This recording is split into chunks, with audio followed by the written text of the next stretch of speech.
ਵਾਹਿਗੁਰੂ ਜੀ ਕਾ ਖਾਲਸਾ ਵਾਹਿਗੁਰੂ ਜੀ ਕੀ ਫਤਿਹ।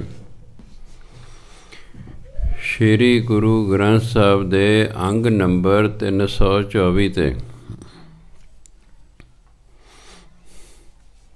ਹੇਠੋਂ 7-8 ਲਾਈਨਾਂ ਛੱਡ ਕੇ ਹੈ। ਕਬੀਰ ਜੀ ਗੌੜੀ, ਰਾਗ ਦਾ ਨਾਮ ਹੈ ਗੌੜੀ, ਬਾਣੀ ਕਬੀਰ ਜੀ ਦੀ। ਕਿਆ ਜਪ ਕਿਆ ਤਪ ਕਿਆ ਬ੍ਰਤ ਪੂਜਾ, ਜਾ ਕੇ ਹਿਰਦੈ ਭਾਉ ਹੈ ਦੂਜਾ। ਹਿਰਦੇ 'ਚ ਰੱਬ ਨਾਲ ਪਿਆਰ ਹੀ ਨਹੀਂ ਹੈ, ਭਾਉ ਪਿਆਰ ਹੁੰਦਾ, ਦੂਜਾ ਮਾਇਆ। ਹਿਰਦੇ 'ਤੇ ਮਾਇਆ ਨਾਲ ਪਿਆਰ ਹੈ, ਰੱਬ ਨਾਲ ਤਾਂ ਹੈ ਹੀ ਨਹੀਂ। ਅਤੇ ਇਹ ਜਿਹੜਾ ਜਪ ਕਰਨਾ ਹੈ, ਤਪ ਕਰਨਾ ਹੈ, ਵਰਤ ਰੱਖਣੇ, ਪੂਜਾ ਕਰਨੀ, ਕਹਿੰਦੇ ਫਿਰ ਇਹਦਾ ਕੀ ਫਾਇਦਾ ਹੈ? ਜੇ ਜਪ ਕੀਤੇ, ਤਪ ਵੀ ਕੀਤੇ, ਵਰਤ ਵੀ ਰੱਖੇ ਅਤੇ ਪੂਜਾ ਵੀ ਕੀਤੀ ਅਤੇ ਰੱਬ ਨਾਲ ਪਿਆਰ ਹੀ ਨਹੀਂ, ਅਤੇ ਫਿਰ ਗੱਲ ਤਾਂ ਕੋਈ ਬਣੀ ਨਾ। ਅੰਦਰ ਰੱਬ ਨਾਲ ਪਿਆਰ ਹੋਣਾ ਚਾਹੀਦਾ ਹੈ, ਫਿਰ ਇਹਨਾਂ ਦਾ ਕੋਈ ਫਾਇਦਾ ਹੁੰਦਾ। ਇਸ ਲਈ ਕਹਿੰਦੇ ਰੇ ਜਨ ਮਨ ਮਾਧੋ ਸਿਉ ਲਾਈਏ। ਹੇ ਭਾਈ, ਆਪਣਾ ਮਨ ਪਰਮਾਤਮਾ ਨਾਲ ਲਾਓ। ਮਾਧੋ ਪਰਮਾਤਮਾ, ਆਪਣਾ ਮਨ ਪਰਮਾਤਮਾ ਨਾਲ ਜੋੜੋ। ਚਤੁਰਾਈ ਨਾ ਚਤੁਰਭੁਜ ਪਾਈਏ। ਚਤੁਰਭੁਜ 4 ਬਾਹਾਂ ਵਾਲਾ ਪਾ ਪਰਮਾਤਮਾ। ਆਪਣੀਆਂ ਚਲਾਕੀਆਂ ਚੁਸਤੀਆਂ ਦੇ ਨਾਲ ਪਰਮਾਤਮਾ ਨਹੀਂ ਮਿਲਦਾ, ਆਪਣੀ ਮਰਜ਼ੀ ਕੀਤਿਆਂ ਪਰਮਾਤਮਾ ਨਹੀਂ ਮਿਲਦਾ। ਇਹ ਤਾਂ ਆਪਣੀ ਮਰਜ਼ੀ, ਜੇ ਤਪ ਕਰੀ ਗਿਆ ਜੀ, ਜਪ ਕਰੀ ਗਿਆ ਜੀ, ਵਰਤ ਰੱਖ ਲੈ ਜੀ, ਪੂਜਾ ਕਰ ਲੈ। ਧਰਮ ਤਾਂ ਕਹਿੰਦਾ ਨਾਮ ਜਪੋ, ਬਸ ਉਸ ਵਿੱਚ ਸਭ ਕੁਛ ਹੈ। ਨਾਮ ਦੇ ਵਿੱਚ ਹੀ ਤੀਰਥ ਇਸ਼ਨਾਨ ਹੈ, ਨਾਮ ਦੇ ਵਿੱਚ ਹੀ ਸਭ ਕੁਛ ਹੈ। ਬਾਣੀ ਪੜ੍ਹੀ ਜਾਓ, ਨਾਮ ਜਪੀ ਜਾਓ, ਬਸ ਹੋਰ ਕੋਈ ਫਾਰਮੈਲਿਟੀਆਂ ਕਰਨ ਦੀ ਲੋੜ ਨਹੀਂ ਹੈਗੀ। ਕਿਉਂਕਿ ਮੈਂ ਦੇਖਿਆ, ਹੁਣ ਦੇਖੋ, ਭਾਵੇਂ ਕਹਿੰਦੇ ਨੇ ਚੌਥੇ ਰਾਮਦਾਸ ਸਰੋਵਰ ਨਾਤੇ, ਸਭ ਉਤਰੇ ਪਾਪ ਕਮਾਤੇ।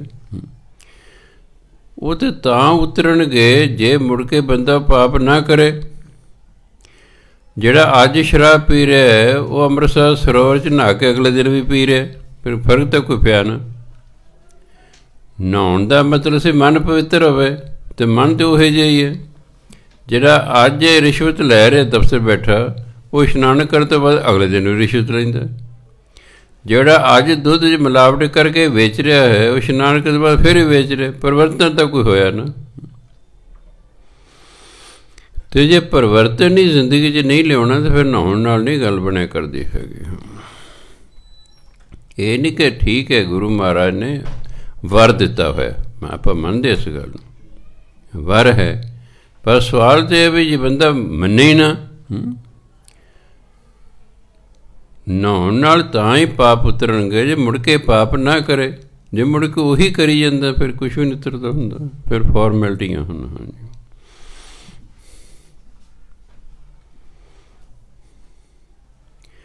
ਅੱਗੇ ਕਹਿੰਦੇ ਪਰ ਹਰ ਲੋਭ ਅਰ ਲੋਕਾਚਾਰ। ਜਦੋਂ ਜਿਵੇਂ ਅਖੀਰਲੇ ਅੱਖਰ ਜਦੋਂ ਔਂਕੜ ਲੱਗਾ ਹੁੰਦਾ ਹੈ, ਉਹ ਕਈ ਵਾਰੀ ਹੁਕਮ ਲਈ ਵੀ ਹੁੰਦਾ ਹੈ। ਪਰ ਹਰ ਕਿਰਿਆ ਦੇ ਹੇਠਾਂ ਲੱਗਾ ਵੀ ਛੱਡ ਦਿਓ, ਇੱਥੇ ਦਾ ਮਤਲਬ ਛੱਡ ਦਿਓ। ਉਂਝ ਤਾਂ ਪਰ ਹਰ ਜੇ ਰਾਰ ਨੌਕਰ ਪਰ ਹੁੰਦਾ ਛੱਡਣਾ, ਪਰ ਹਰੋ ਜਿਵੇਂ ਆਪਾਂ ਕਹਿੰਦੇ ਨਾ, ਉਸ ਤਰ੍ਹਾਂ ਭਾਵ ਹੈ। ਪਰ ਹਰ ਲੋਭ ਅਰ ਲੋਕਾਚਾਰ, ਕਹਿੰਦੇ ਲੋਭ ਛੱਡੋ, ਲੋਕਾਚਾਰੀ ਛੱਡੋ। ਆਪਾਂ ਕਈ ਵਾਰੀ ਕੰਮ ਇਸ ਕਰਦੇ ਹਾਂ ਵੀ ਲੋਕ ਕੀ ਕਹਿਣਗੇ, ਵੀ ਜੇ ਇਸ ਤਰ੍ਹਾਂ ਨਾਲ ਕੀਤਾ ਲੋਕ ਕੀ ਕਹਿਣਗੇ। ਬਹੁਤ ਸਾਰੇ ਲੋਕ ਅਖੰਡ ਪਾਠ ਕਰਾਉਂਦੇ ਨੇ ਵਿਆਹ ਸ਼ਾਦੀਆਂ ਤੋਂ ਪਹਿਲਾਂ, ਵੀ ਜੇ ਨਾ ਕਰਿਆ ਲੋਕ ਕਹਿੰਦੇ ਤੁਸੀਂ ਚੰਗੇ ਬੰਦੇ ਯਾਰ, ਮੁੰਡੇ ਕੁੜੀ ਦਾ ਵਿਆਹ ਕਰਦੇ ਪਾਠ ਹੀ ਨਹੀਂ ਕਰਾਇਆ, ਲੋਕਾਚਾਰੀ ਹੈ ਕਈ ਵਾਰੀ। ਕਿਉਂ? ਜਿਹੜੇ ਨੇੜੇ ਜਾ ਕੇ ਅਖੰਡ ਪਾਠ ਕਰਾਉਂਦੇ ਨੇ ਵਿਆਹ ਦੇ, ਉਹ ਤਾਂ ਪ੍ਰਾਹੁਣੇ ਆ ਜਾਂਦੇ ਨੇ, ਉਹ ਤਾਂ ਆਪਣੀ ਗੱਲਾਂ ਮਾਰੀ ਜਾਂਦੇ ਨੇ। बड़े सालों की गल है, साड़ी कलोनी दे विच उन्हां कुदरती विआह तो एक अद्धा दिन पहलां अखंड पाठ खा लिया। साढ़े पाठी कहते जी असीं नहीं अगे तो जाते। मैं की हो गया? कहते वह रौला पाई जाते, अपनी गल्लां मारी जाते, सानूं सब पाठ नहीं करन डिस्टर्ब करते, सानूं उन्हां दी गल्लां सुणदी रहिंदी उच्ची उच्ची। हाँ जी, वो फिर लोकाचार है। हाँ भी हाँ जी पाठ कराते हैं जी बस। हाँ कहते लोभ छड्डो, पर हर हुंदा छड्डो, लोभ छड्डो अते आर मैंने अते लोकाचार छड्डो, पर हर काम क्रोध अहंकार, काम छड्डो क्रोध छड्डो अहंकार छड्डो। कर्म करत बदे अमेव, एक हुंदा बदे, एक हुंदा बदे। जे तां अहमेव बहुवचन हुंदा ना, एक जे इते वधण तो भाव हुंदा, फिर उसी कर्म करत बधै अहमेव, भी कर्म करत हंकार वध जाता है। ये उत्ते इक्को लाइन लगी है, अहमेव एक वचन है, इस उत्ते एक लाइन नाल इत्थे जिहड़ा वधण तो भाव नहीं है, इत्थे पाया बधे, कर्म करत बधे अहमेव। धार्मिक काम करदे मनुख हंकार च बज जाता है। मैं इन्ने वारी तीर्थ इशनान किया जी, मैं इन्ने वारी फलाने थां ते गया जी, मैं इन्ने वारी हेमकुंड साहब गया जी, मैं हर साल मोटरसाइकिल ते जाना जी, हंकार वज जाता है।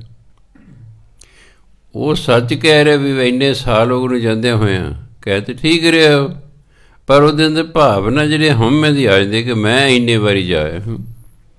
जे मान लो मैनू कोई कह पूछे बाबा जी कदे हेमकुंड साहब गए, मैं तो भाई इक्को बारी गए, बस इक्को बारी गए जी, मैं तो हो गए 20 साल हर साल जाते हुए।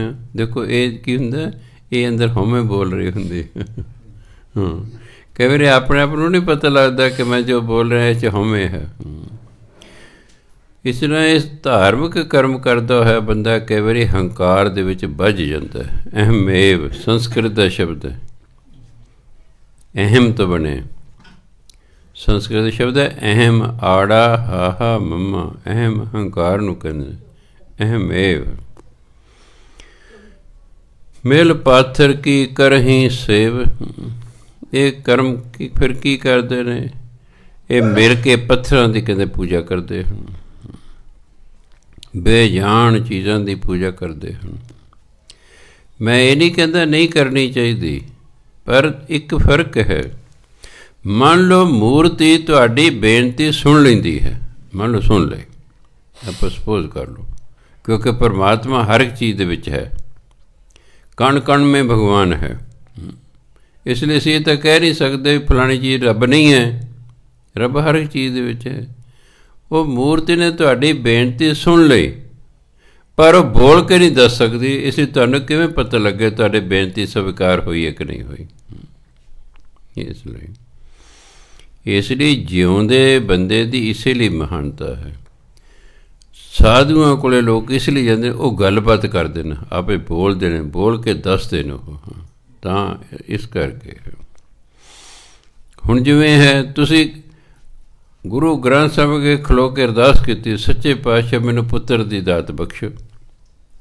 हुण गुरु ग्रंथ साहिब को बोल नहीं रहे, हुण तुहानूं की पता लगे मेरी बेनती प्रवान हुई है कि नहीं हुई। फिर की करना चाहिए? अरदास करके फिर हुक्मनामा लेना चाहिए, वो च यस नो आवेगा, आएगा। गुरु महाराज बोल के तेनों दसणगे भी होएगा नहीं होएगा या कोई अड़चन है। हुण मेरे कोले आउंदे ने, मैं होर की करदा, हुक्मनामा लैना, उस तो फिर महापुरखा मैनूं लिखाया होया है भी पहली पंक्ति ही वेखनी बस। आ पंक्ति है तो इसका अर्थ आ है, तो इनू आ बाणी देनी है, आ पंक्ति है इसका अर्थ है, इनू आ बाणी देनी है, आ पंक्ति इसका अर्थ है, इनू आ बाणी देनी है। जे मान लो आ गया ये धन अखुट ना निखुटै ना जाए,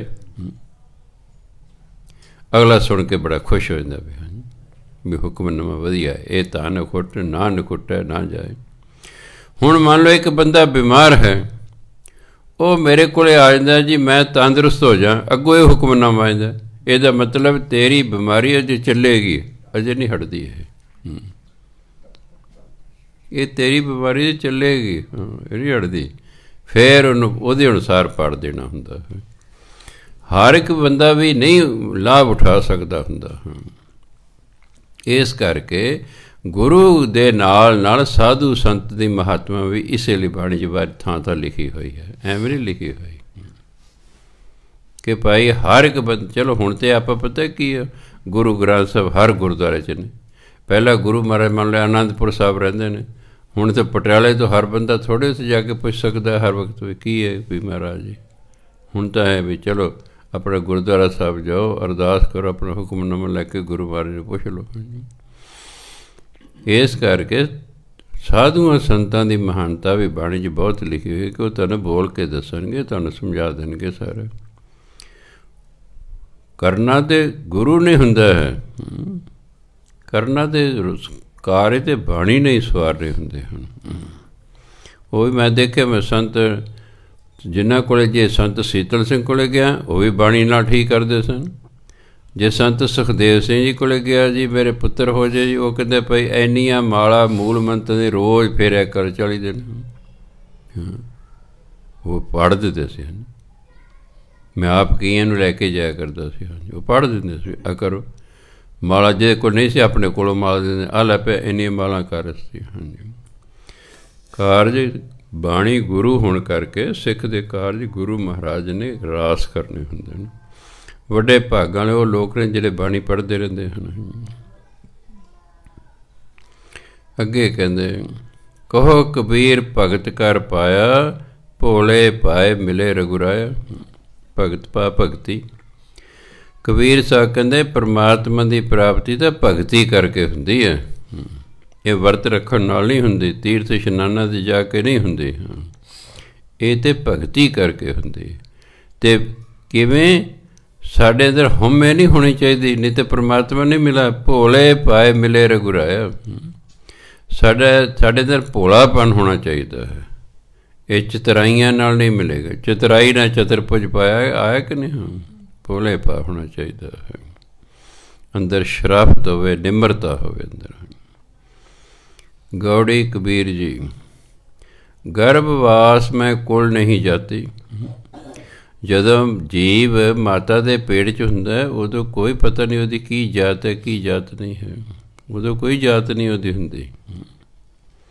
ਬ੍ਰਹਮ ਬਿੰਦ 'ਤੇ ਸਭ ਉਤਪਾਤੀ। ਇਸੇ ਤਰ੍ਹਾਂ ਪਰਮਾਤਮਾ ਦੇ ਬਿੰਦ ਤੋਂ ਹੀ ਸਾਰੀ ਉਤਪਤੀ ਹੋਈ ਹੈ। ਸਾਰੀ ਉਤਪਤੀ ਪਰਮਾਤਮਾ ਦੇ ਅੰਸ਼ ਤੋਂ ਹੋਈ ਹੈ। ਇਸ ਲਈ ਪਰਮਾਤਮਾ ਦੇ ਦਰ 'ਤੇ ਕੋਈ ਜਾਤ ਪਾਤ ਨਹੀਂ ਹੈਗੀ। ਇਹ ਤਾਂ ਹਜ਼ਾਰਾਂ ਸਾਲ ਪਹਿਲਾਂ ਹੋ ਸਕਦਾ ਸਹੂਲਤ ਲਈ ਬਣਾਇਆ ਹੋਵੇ, ਮਗਰ ਉਹ ਪੱਕੀ ਹੋ ਗਈ। ਕਈ ਵਾਰੀ ਕੰਮਾਂ ਦੀ ਵੰਡ ਸਹੂਲਤ ਅਨੁਸਾਰ ਕੀਤੀ ਜਾਂਦੀ ਹੈ। ਹੁਣ ਆਮ ਹੀ ਹੈ, ਦੇਖੋ ਜਿਹੜਾ ਜੁੱਤੀਆਂ ਗੰਢੇਗਾ ਉਹਨੂੰ ਆਪਾਂ ਮੋਚੀ ਕਹਿੰਦੇ ਹਾਂ, ਜਿਹੜਾ ਕੱਪੜੇ ਸਿਵੇਗਾ ਉਹਨੂੰ ਆਪਾਂ ਦਰਜੀ ਕਹਿੰਦੇ ਹਾਂ, ਜਿਹੜਾ ਲੱਕੜੀ ਦੇ ਕੰਮ ਕਰਨ ਨੂੰ ਆਪਾਂ ਤਰਖਾਣ ਕਹਿੰਦੇ ਹਾਂ, ਲੋਹੇ ਦੇ ਕੰਮ ਵਾਲੇ ਲੋਹਾਰ ਕਹਿੰਦੇ ਹਾਂ। ਇਸ ਤਰ੍ਹਾਂ ਕੰਮ ਦੇ ਅਨੁਸਾਰ ਉਹਨਾਂ ਦੇ ਨਾਮ ਪੈ ਜਾਂਦੇ ਹਨ। ਸਿਆਪਾ ਕੀ ਹੋਇਆ ਕਿ ਫਿਰ ਬਸ ਇੱਕ ਵਾਰੀ ਲੋਹਾਰ ਹੋ ਗਿਆ, ਉਹ ਹੌਲੀ ਉਹਦਾ ਕੰਮ ਜਾਤ ਹੋ ਗਈ। ਉਹਦਾ ਕੰਮ ਨਾ ਰਿਹਾ, ਉਹ ਇੱਕ ਜਾਤ ਹੋ ਗਈ। ਇਹ ਤਰਖਾਣਾ, ਇਹ ਤਰਖਾਣ ਹੈ ਜੀ, ਇਹ ਲੋਹਾਰ ਨੇ, ਇਹ ਨਾਈ ਨੇ, ਇਹ ਮੋਚੀ ਨੇ, ਫਲਾਣੇ ਨੇ। ਉਹ ਫਿਰ ਪੱਕੀ ਹੋ ਗਈ ਹੌਲੀ ਹੌਲੀ, ਅਤੇ ਫਿਰ ਵਕਤ ਖੜ੍ਹਾ ਹੋ ਗਿਆ ਹੈ। ਕਈ ਵਾਰੀ ਸ਼ੁਰੂ ਦੇ ਵਿੱਚ ਜੋ ਨਈਏ ਬਣਾਏ ਜਾਂਦੇ ਹਨ ਉਹ ਸਹੂਲਤ ਲਈ ਬਣਾਏ ਜਾਂਦੇ ਹਨ। ਸ਼ੁਰੂ ਜੇ ਨੀਯਮ ਬਣਾਇਆ ਕਿ ਭਾਈ ਗੁਰਦੁਆਰੇ ਜਦੋਂ ਦੇਗ ਲੈਣੀ ਹੈ ਬੈਠ ਕੇ ਦੇਗ ਲਓ, ਠੀਕ ਹੈ। ਉਹ ਤਾਂ ਥੋੜ੍ਹੀ ਸੰਗਤ ਹੁੰਦੀ ਸੀ, ਵਰਤਾਉਣ ਵਾਲਾ ਉੜ ਕੇ ਵਰਤਾ ਦਿਆ ਕਰਦਾ ਸੀ। ਹੁਣ ਤਾਂ ਸੰਗਤ ਹੀ ਇੰਨੀ ਹੋ ਗਈ, ਕੌਣ ਚੁੱਕ ਕੇ ਵਰਤਾਏ ਨੇ ਉਹਨੂੰ। ਫਿਰ ਉਹ ਜਿਹੜਾ ਪਹਿਲਾ ਅਸੂਲ ਸੀ ਉਹ ਬਦਲ ਕੇ ਹੁਣ ਸਹੂਲਤ ਕਰ ਲਈ, ਭਾਈ ਖੜ੍ਹੇ ਹੀ ਰਹੋ, ਤੁਰਿਆ ਲਾਈਨ ਬਣਾ ਕੇ ਖੜ੍ਹੇ ਦੇਖ ਲਓ ਅਤੇ ਅੱਗੇ ਲੰਘਦੇ ਜਾਓ। ਸੋ ਸਮੇਂ ਦੇ ਅਨੁਸਾਰ ਬਦਲ ਲੈਣਾ ਚਾਹੀਦਾ ਹੈ, ਪਰ ਇਹ ਬਦਲਿਆ ਨਾ। ਉਹ ਕੰਮ ਜਾਤਾਂ ਹੋ ਗਈਆਂ, ਜਿਸ ਕਰ ਫਿਰ ਅੱਗੇ ਬੁਰਾਈਆਂ ਪੈਦਾ ਹੋ ਗਈਆਂ ਹਨ। ਤਾਂ ਉਹ ਕਹਿੰਦੇ ਨੇ ਵੀ ਮਾਤਾ ਦੇ ਪੇਟ 'ਚ ਕੋਈ ਜਾਤ ਨਹੀਂ ਹੁੰਦੀ, ਕਿਉਂਕਿ ਬ੍ਰਹਮ ਬਿੰਦ ਤੇ ਸਭ ਉਤਪਾਤੀ, ਸਾਰੇ ਪਰਮਾਤਮਾ ਦੀ ਅੰਸ਼ ਤੋਂ ਹੀ ਪੈਦਾ ਹੋਏ ਹਨ। ਕੌਰੇ ਪੰਡਤ ਬਾਹਮਣ ਕਬ ਕੇ ਹੋਏ। ਹੈ ਪੰਡਤ ਜੀ, ਤੁਸੀਂ ਬਾਹਮਣ ਕਦੋਂ ਦੇ ਹੋ ਗਏ ਹੋ? ਉਸ ਵੇਲੇ ਜਿਹੜਾ ਬਾਹਮਣ ਹੈ ਬੈਡ ਸਾਇੰਸ 'ਚ ਨਹੀਂ ਸੀ। ਹੁਣ ਤਾਂ ਆਪਾਂ ਕਿਸੇ ਨੂੰ ਕਹੋ ਕਿ ਆ ਵੀ ਬਾਹਮਣਾ, ਅੜ ਕੇ ਯਾਰ ਤੈਨੂੰ ਬੋਲਣ ਦਾ ਚੱਜ ਨਹੀਂ ਹੈ। ਪੰਚਮ ਪਾਸ਼ ਵੇਲੇ ਸਿਖੜਾ ਕਿੰਨਾ ਪਿਆਰਾ ਸ਼ਬਦ ਸੀ। ਜੋ ਦੀਸੈ ਗੁਰ ਸਿਖੜਾ ਤਿਸ ਨਿਵ ਨਿਵ ਲਾਗੋਂ ਪਾਏ ਜੀਓ, ਕਿ ਕਿੰਨਾ ਪਿਆਰਾ ਸ਼ਬਦ ਹੈ। ਸਿਖੜਾ ਦਾ ਮਤਲਬ ਪਿਆਰਾ ਸਿੱਖ। ਅੱਜ ਕਿਸੇ ਨੇ ਉਹ ਸਿਖੜਿਆ, ਆਲਾ ਕਹਿੰਦਾ ਠਹਿਰ ਜੇ ਦੱਸਦਾ ਮੈਂ ਤੈਨੂੰ ਬੋਲਣ ਦਾ ਚੱਜ ਨਹੀਂ ਕੀ ਕਹਿਣਾ। ਤੇ ਸਮਾਂ ਪਾ ਕੇ ਸ਼ਬਦਾਂ ਦਾ ਜਦੋਂ ਬਣੇ ਹੁੰਦੇ ਨੇ ਉਦੋਂ ਠੀਕ ਹੁੰਦੇ ਨੇ। ਬਿਨ ਕਰਤੂਤੀ ਮੁਕਤ ਨਾ ਪਾਈਏ, ਗੁਰਬਾਣੀ 'ਚ ਆਉਂਦਾ। ਅੱਜ ਕੱਲ੍ਹ ਮੈਂ ਜਾਣਦਾ ਤੇਰੀਆਂ ਕਰਤੂਤਾਂ, ਹੈ ਨਾ, ਬੈਡ ਸਾਇੰਸ 'ਚ ਹੋ ਗਏ ਕਿ ਨਹੀਂ। ਇਸ ਲਈ ਕਈ ਵਾਰੀ ਜਦੋਂ ਸ਼ੁਰੂ 'ਚ ਕੋਈ ਚੀਜ਼ ਬਣਾਈ ਜਾਂਦੀ ਉਹ ਗੁੱਡ ਸਾਇੰਸ 'ਚ ਹੁੰਦੀ ਹੈ, ਬਾਅਦ ਦੇ ਵਿੱਚ ਬੈਡ ਸਾਇੰਸ 'ਚ ਹੁੰਦੀ। ਹੋਰ ਇਹ ਤਾਂ ਨਹੀਂ ਵੀ ਕਬੀਰ ਸਾਹਿਬ ਨੂੰ ਕੋਈ ਪੰਡਤਾਂ ਦੀ ਨਿੰਦਿਆ ਕੀਤੀ, ਤੁਹਾਨੂੰ ਬਾਹਮਣ ਕਿਹਾ। ਹਾਂਜੀ, ਨਹੀਂ, ਉਦੋਂ ਬਾਹਮਣੀ ਸ਼ਬਦ ਸੀ। ਫਿਰ ਹੌਲੀ ਹੌਲੀ ਬ੍ਰਾਹਮਣ ਆ ਗਿਆ, ਫਿਰ ਥੋੜ੍ਹਾ ਰਿਫਾਈਨਡ ਹੋ ਗਿਆ ਸ਼ਬਦ। ਕੌਰੇ ਪੰਡਿਤ ਬਾਹਮਣ ਕਬ ਕੇ ਹੋਏ। ਹੇ ਪੰਡਤ ਜੀ, ਤੁਸੀਂ ਬਾਹਮਣ ਕਦੋਂ ਦੇ ਹੋ ਗਏ ਹੋ? ਤੁਸੀਂ ਬ੍ਰਾਹਮਣ ਕਦੋਂ ਦੇ ਹੋ ਗਏ ਹੋ? ਬਾਹਮਣ ਕਹਿ ਕੇ ਜਨਮ ਮਤ ਖੋਏ। ਆਪਣੇ ਆਪ ਨੂੰ ਬਾਹਮਣ ਕਹਿ ਕੇ ਆਪਣਾ ਮਤ ਨਾ ਗੁਆ, ਆਪਣਾ ਜਨਮ ਨਾ ਗੁਆ। ਤੇਰੇ ਅੰਦਰ ਹੰਕਾਰ ਪੈਦਾ ਕਿ ਮੈਂ ਬਾਹਮਣ ਹਾਂ, ਹੰਕਾਰ ਪੈਦਾ ਹੋ ਕੇ ਮੈਂ ਬਾਹਮਣ ਹਾਂ। ਕਹਿੰਦੇ ਇਸ ਤਰ੍ਹਾਂ ਤੇਰਾ ਤਾਂ ਜਨਮ ਹੀ ਨਸ਼ਟ ਹੋ ਜਾਏਗਾ।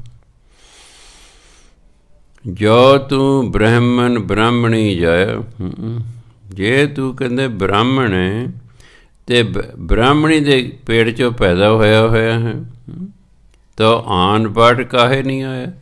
ਜੇ ਤੇਰਾ ਸਾਡੇ ਨਾਲ ਫਰਕ ਤੂੰ ਸਮਝਦਾ, ਤੂੰ ਆਪਣੇ ਆਪ ਨੂੰ ਸੁਪੀਰੀਅਰ ਸਮਝਦਾ, ਤੂੰ ਆਪਣੇ ਆਪ ਨੂੰ ਸਾਡੇ ਨਾਲ ਵਧੀਆ ਸਮਝਦਾ, ਤਾਂ ਫਿਰ ਕਹਿੰਦਾ ਜਿਸ ਰਸਤੇ 'ਤੇ ਅਸੀਂ ਆਏ ਪੇਟ ਮਾਤਾ ਦੇ ਪੇਟ 'ਚੋਂ, ਉਸੇ ਰਸਤੇ 'ਤੇ ਤੂੰ ਆਏ, ਫਿਰ ਤੂੰ ਹੋਰ ਰਾਹ 'ਤੇ ਕਿਉਂ ਨਾ ਆ ਗਿਆ? ਤੂੰ ਹੋਰ ਕਿਸੇ ਤਰੀਕੇ ਨਾਲ ਕਿਉਂ ਨਾ ਜੰਮ ਪਿਆ? ਵੀ ਤੈਨੂੰ ਮਾਣ ਹੀ ਆਪਣਾ ਹੈ। ਸਾਰੇ ਇੱਕੋ ਤਰੀਕੇ ਨਾਲ ਹੀ ਪੈਦਾ ਹੋਏ ਨੇ। ਇਸ ਲਈ ਕਬੀਰ ਸਾਹਿਬ ਕਹਿੰਦੇ ਹੰਕਾਰ ਨਹੀਂ ਆਪਣੀ ਜਾਤ ਦਾ ਕਰਨਾ ਚਾਹੀਦਾ। ਠੀਕ ਹੈ, ਜਾਤ 'ਤੇ ਚੱਲੂਗੀ। ਹੁਣ ਤਾਂ ਸਰਕਾਰ ਨੇ ਪੱਕਾ ਕਰਤਾ, ਆਧਾਰ ਕਾਰਡ 'ਤੇ ਵੀ ਲਿਖ ਕੇ ਦੇ ਦਿੱਤਾ, ਜਾਤ ਪਾਤ ਪੱਕੇ ਕਰਤੇ, ਇਹ ਤਾਂ ਚੱਲੇਗੀ। ਇਹ ਤਾਂ ਸਿਰਫ ਅਸੀਂ ਸੋਚਣਾ ਹੈ ਕਿ ਅਸੀਂ ਜਿਹੜਾ ਹੈ ਗੁਣ ਔਗਣ ਦੇ ਆਧਾਰ 'ਤੇ ਕਿਸੇ ਨਾਲ ਵਰਤਣਾ ਹੈ। ਧਰਮ ਦੇ ਆਧਾਰ 'ਤੇ, ਜਾਤ ਦੇ ਆਧਾਰ 'ਤੇ ਨਹੀਂ ਵਰਤਣਾ ਚਾਹੀਦਾ। ਸਗੋਂ ਅਗਲੇ ਦੇ ਗੁਣ ਔਗਣ ਵੇਖ ਕੇ ਉਹਦੇ ਅਨੁਸਾਰ ਉਸ ਨੂੰ ਵਰਤਣਾ ਚਾਹੀਦਾ। ਆਪਣੀ ਜਾਤ ਦੇ ਵਿੱਚ ਆਪਾਂ ਭੈੜੇ ਬੰਦਿਆਂ ਨਾਲ ਨਹੀਂ ਵਰਤਦੇ, ਨਹੀਂ ਨਿਭਦੇ ਉਹਨਾਂ ਨਾਲ। ਇਹ 'ਚ ਕਾਹਦੀ ਗੱਲ ਹੈ? ਇਸ ਲਈ ਚੰਗਿਆਈ ਬੁਰਾਈ ਦੇ ਵੇਖ ਕੇ ਉਹਦੇ ਅਨੁਸਾਰ ਵਰਤਣਾ ਚਾਹੀਦਾ, ਨਾ ਕਿ ਧਰਮ ਦਾ ਧਿਆਨ ਰੱਖ ਕੇ ਦੂਜੇ ਧਰਮ ਦਾ ਹੈ ਜੀ ਜਾਂ ਦੂਜੀ ਜਾਤ ਦਾ ਹੈ, ਇਸ ਤਰ੍ਹਾਂ ਨਹੀਂ ਵਰਤਣਾ ਚਾਹੀਦਾ। ਸਿੱਖ ਨੂੰ ਇਸ ਪੁਆਇੰਟ ਤੋਂ ਮਨ੍ਹਾ ਕੀਤਾ ਹੋਇਆ ਹੈ।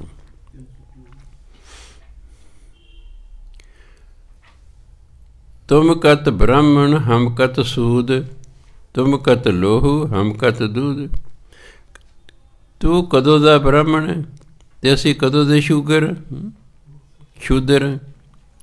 ਤੂੰ ਕਦੋਂ ਦਾ ਬ੍ਰਾਹਮਣ ਹੈ ਅਤੇ ਅਸੀਂ ਕਦੋਂ ਦੇ ਸ਼ੂਦਰ। ਹਮ ਕਤ ਲੋਹੂ ਤੁਮ ਕਤ ਦੂਧ। ਅਸੀਂ ਕਿਵੇਂ ਲਹੂ ਦੇ ਬਣੇ ਹੋਏ ਅਤੇ ਤੂੰ ਦੁੱਧ ਦੇ ਬਣੇ ਹੋਏ ਹਾਂ। ਅਸੀਂ ਕਿਵੇਂ ਲਹੂ ਦੇ ਬਣੇ ਅਤੇ ਤੂੰ ਦੁੱਧ ਦਾ ਬਣਿਆ ਹੈ। ਅਸੀਂ ਕਿਵੇਂ ਸ਼ੂਦਰ ਹਾਂ ਅਤੇ ਤੂੰ ਕਿਵੇਂ ਆਪਣੇ ਆਪ ਨੂੰ ਬ੍ਰਾਹਮਣ ਕਹਿਣਾ। ਕਤਮਣ ਕਿਵੇਂ ਹੁੰਦਾ ਜੀ? ਹਾਂਜੀ, ਹਾਂ, ਕਤ ਕਿਸ ਤਰ੍ਹਾਂ ਵੀ ਹੁੰਦਾ, ਕਤ ਕਿਵੇਂ। ਕਹੋ ਕਬੀਰ ਜੋ ਬ੍ਰਹਮ ਵਿਚਾਰੈ ਸੋ ਬ੍ਰਾਹਮਣ ਕਹੀਤ ਹੈ ਹਮਾਰਾ। ਕਬੀਰ ਸਾਹਿਬ ਕਹਿੰਦੇ ਭਾਈ ਜੋ ਪਰਮਾਤਮਾ ਦਾ ਨਾਮ ਜਪਦਾ ਹੈ, ਜਿਹਨੂੰ ਪਰਮਾਤਮਾ ਦੀ ਵਿਚਾਰ ਦਾ ਪਤਾ ਹੈ, ਸਾਡੇ ਤੋਂ ਉਸ ਨੂੰ ਬ੍ਰਾਹਮਣ ਕਹਿੰਦੇ ਨੇ। ਬ੍ਰਾਹਮਣ ਉਹ ਹੈ ਜੋ ਬ੍ਰਹਮ ਨੂੰ ਜਾਣ ਲੈਂਦਾ ਹੈ, ਜੋ ਪਰਮਾਤਮਾ ਦਾ ਨਾਮ ਜਪਦਾ ਹੈ। ਕਹਿੰਦੇ ਅਸਲ ਤਾਂ ਬ੍ਰਾਹਮਣ ਉਹ ਹੈ। ਹੁਣ ਜੇ ਜਾਤ ਦਾ ਬ੍ਰਾਹਮਣ ਹੈ, ਨਾਮ ਜਪਦਾ ਨਹੀਂ ਹੈ, ਫਿਰ ਕਿਵੇਂ ਗੱਲ ਬਣੇਗੀ? ਕਹਿੰਦੇ ਹਨ ਗੌੜੀ ਕਬੀਰ ਜੀ, ਅੰਧਕਾਰ ਸੁਖ ਕਬੇ ਨਾ ਸੋਈ ਹੈ, ਰਾਜਾ ਰੰਕ ਦੋ ਮਿਲ ਰੋਈ ਹੈ। ਅੰਧਕਾਰ ਹਨੇਰੇ ਨੂੰ ਕਹਿੰਦੇ ਨੇ। ਕਾਹਦਾ ਹਨੇਰਾ? ਅਗਿਆਨਤਾ ਦਾ। ਅਗਿਆਨਤਾ ਦੇ ਹਨੇਰੇ 'ਚ ਕੋਈ ਸੁਖੀ ਨਹੀਂ ਸੌਂ ਸਕਦਾ, ਭਾਵ ਕੋਈ ਸੁਖੀ ਨਹੀਂ ਰਹਿ ਸਕਦਾ। ਚਾਹੇ ਰਾਜਾ ਹੈ, ਰੰਕ ਹੁੰਦਾ ਗਰੀਬ, ਚਾਹੇ ਗਰੀਬ ਹੈ, ਇਹ ਦੋਨੋਂ ਹੀ ਰੋਈਦਾ ਭਾਵੇਂ ਦੁਖੀ ਹੋਣ। ਅਗਿਆਨਤਾ ਦੇ ਵਿੱਚ ਚਾਹੇ ਰਾਜਾ ਗਿਆਨੀ ਹੈ ਉਹ ਵੀ ਦੁਖੀ ਹੋਏਗਾ, ਅਤੇ ਜੇ ਗਰੀਬ ਹੈ ਗਿਆਨੀ ਉਹ ਵੀ ਦੁਖੀ ਹੋਏਗਾ, ਕਿਉਂਕਿ ਅਗਿਆਨਤਾ ਦੇ ਹਨੇਰੇ 'ਚ ਸੁੱਖ ਨਹੀਂ ਮਿਲਿਆ ਕਰਦਾ। ਅਗਿਆਨੀ ਸੁਖੀ ਨਹੀਂ ਹੋਇਆ ਕਰਦਾ। ਸੁਖੀ ਹੋਣ ਲਈ ਗਿਆਨਵਾਨ ਹੋਣਾ ਪੈਣਾ ਹੈ ਕਿ ਮੈਨੂੰ ਕੀ ਕਰਨਾ ਚਾਹੀਦਾ ਅਤੇ ਕੀ ਨਹੀਂ ਕਰਨਾ ਚਾਹੀਦਾ। ਅਗਿਆਨੀ ਨੂੰ ਤਾਂ ਪਤਾ ਹੀ ਨਹੀਂ ਕੀ ਕਰਨਾ ਚਾਹੀਦਾ, ਕੀ ਨਹੀਂ ਕਰਨਾ ਚਾਹੀਦਾ। 80% ਲੋਕਾਂ ਨੂੰ ਤਾਂ ਪਤਾ ਹੀ ਨਹੀਂ ਕੀ ਕਰਨਾ ਚਾਹੀਦਾ ਅਤੇ ਕੀ ਨਹੀਂ ਕਰਨਾ ਚਾਹੀਦਾ। ਇਸ ਲਈ ਜੋ ਉਹਨਾਂ ਦਾ ਮਨ ਕਹਿੰਦਾ ਉਹ ਕਰੀ ਜਾਂਦੇ ਨੇ। ਦਿਮਾਗ ਤੋਂ ਤਾਂ ਕੋਈ ਕੰਮ ਹੀ ਨਹੀਂ ਲੈਂਦਾ। ਆਮ ਮਨੁੱਖ ਮਨ ਤੋਂ ਕੰਮ ਲੈਂਦਾ, ਜਿਵੇਂ ਮਨ ਕਹਿੰਦਾ ਉਵੇਂ ਕਰੀ ਜਾਂਦਾ। ਹਾਂਜੀ, ਖਾਓ ਪੀਓ ਐਸ਼ ਕਰੋ ਜੀ, ਇਹ ਜੱਗ ਮਿੱਠਾ ਅਗਲਾ ਕਿੰਨੇ ਡਿੱਠਾ, ਉਹਦੀ ਸੋਚ ਹੁੰਦੀ। Eat drink and B Mary, ਖਾਓ ਪੀਓ ਮੌਜ ਕਰੋ।